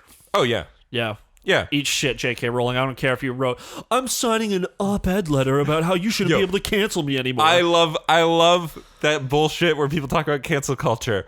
I said something wrong and I'm rich and you don't like me and you're telling me that you don't like me and I think that that's wrong. I deserve free speech. Yeah. And what I mean by that is the ability to say whatever I want without being criticized. I should be able to be a TERF without you getting mad at me. Yeah, I should say whatever I want without being criticized. Look, these are just my factual opinions about how women aren't... a man becoming a woman isn't a woman. They're still a man. Well, yeah, because Ian... Did you know that you can only be a woman if you have 2 X chromosomes and if you menstruate once a month? So if you're a woman who's gone through menopause, or if my mom's a man, or if you're a girl who has not yet hit puberty age, you're not female. Oh my god! Did you know that? Damn. Yeah. F. Actually, more like M. Also, if you're born with a genetic disorder that means that you have chromosomal problems, guess what? Even if you present female, you're not a woman according to J.K. Rowling. Also, but everyone else who fucking on cares. That fucking list that signed it is people who have also said dumbass shit that got canceled. You guys got canceled Rushdie for being fucking stupid. signed that, which is ridiculous. Yeah, well, that's wild shit. Or who's that one? Roman Polanski's gonna sign it. Yeah, guys, just because I raped a children child once. Bill Cosby's gonna sign it. Actually, he's in prison. Yeah. R. Kelly's gonna sign it. R. Kelly. Just because I have one sex cult where I lock women up in rooms. Just because I abused my wife while I tried to get Aaliyah to marry me, a 16-year-old, doesn't mean I'm just because I have a consistent. Just because my name's Chris Brown and I brutally beat the shit out of Rihanna and multiple other women since. Yeah, and Rihanna, a perfect human being. Yeah. Who was a great businesswoman. So I love this. Do you ever watch that picture? Because she's friends with Cara Delevingne, who did get into Hollywood because of whatever, like because she's someone's kid. But whatever, Cara Delevingne and Rihanna, where they're sitting next to each other, and Cara Delevingne is just full on looking right down at her boobs, just like. It's hilarious. Yeah, it's a great photo. Rihanna's hot. There is also a picture of Kristen Stewart doing the exact same thing. I forget who she's. Well, we doing know Kristen Stewart's fucking gay. Yeah, she's so good. Like, or she's bi, I think, but she's great. She's hilarious. I love Kristen Stewart. I want a reason to like Taylor Lautner because there's not a lot right now, but I love Kristen Stewart and I love Robert Pattinson. Yeah, because Robert Pattinson is just like. Robert Pattinson's great. They were trying to be like, you have to be super jacked for Batman. He's like, oh no, fine, I'll do my best. Don't eat chocolate. Eat shit. Yeah. I love how he's just like, no, I'm not getting into crazy shape. I'm just gonna fucking do it. Yeah. He's great in The Lighthouse, but we're going on way too long. Especially because I think people are on their way to your home. Oh no, I think it's just you're gonna come, right? Yeah, I'm gonna come. I think it's just Chris and Emma. Okay. And Blake's at dinner with his dad, and he's coming after. Okay, so I'll probably heat up some din. Yeah. And then I'll come right over, or maybe. I'm gonna fucking call Emma because I guess they're still waiting for Chris's dad. Okay. But yes, thank you so much for listening to the podcast. We gave you an extra long one this time. Excuse me. If you'd like to hear more from us, you can follow us on whatever you're listening to us on. We also have a youtube.com/themediahole. And you can follow me personally at Twitter at The Media Hole, on TikTok at The Media Hole, at twitch.tv/The Media Hole, twitch.tit/The Media Hole, and finally, you can find Ian at Struggles V everywhere. Also, I'm on Tumblr at whenyourballs.get-stuck-to-your-leg.tumblr.com. Change your name. Thought I'd trip you up with that one. No, I was like, he didn't say it yet. Yeah. But yeah, you can find Ian everywhere at Struggles V.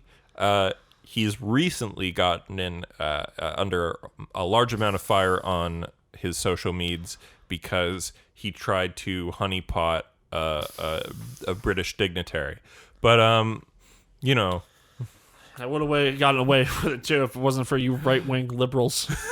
What the fuck does that mean?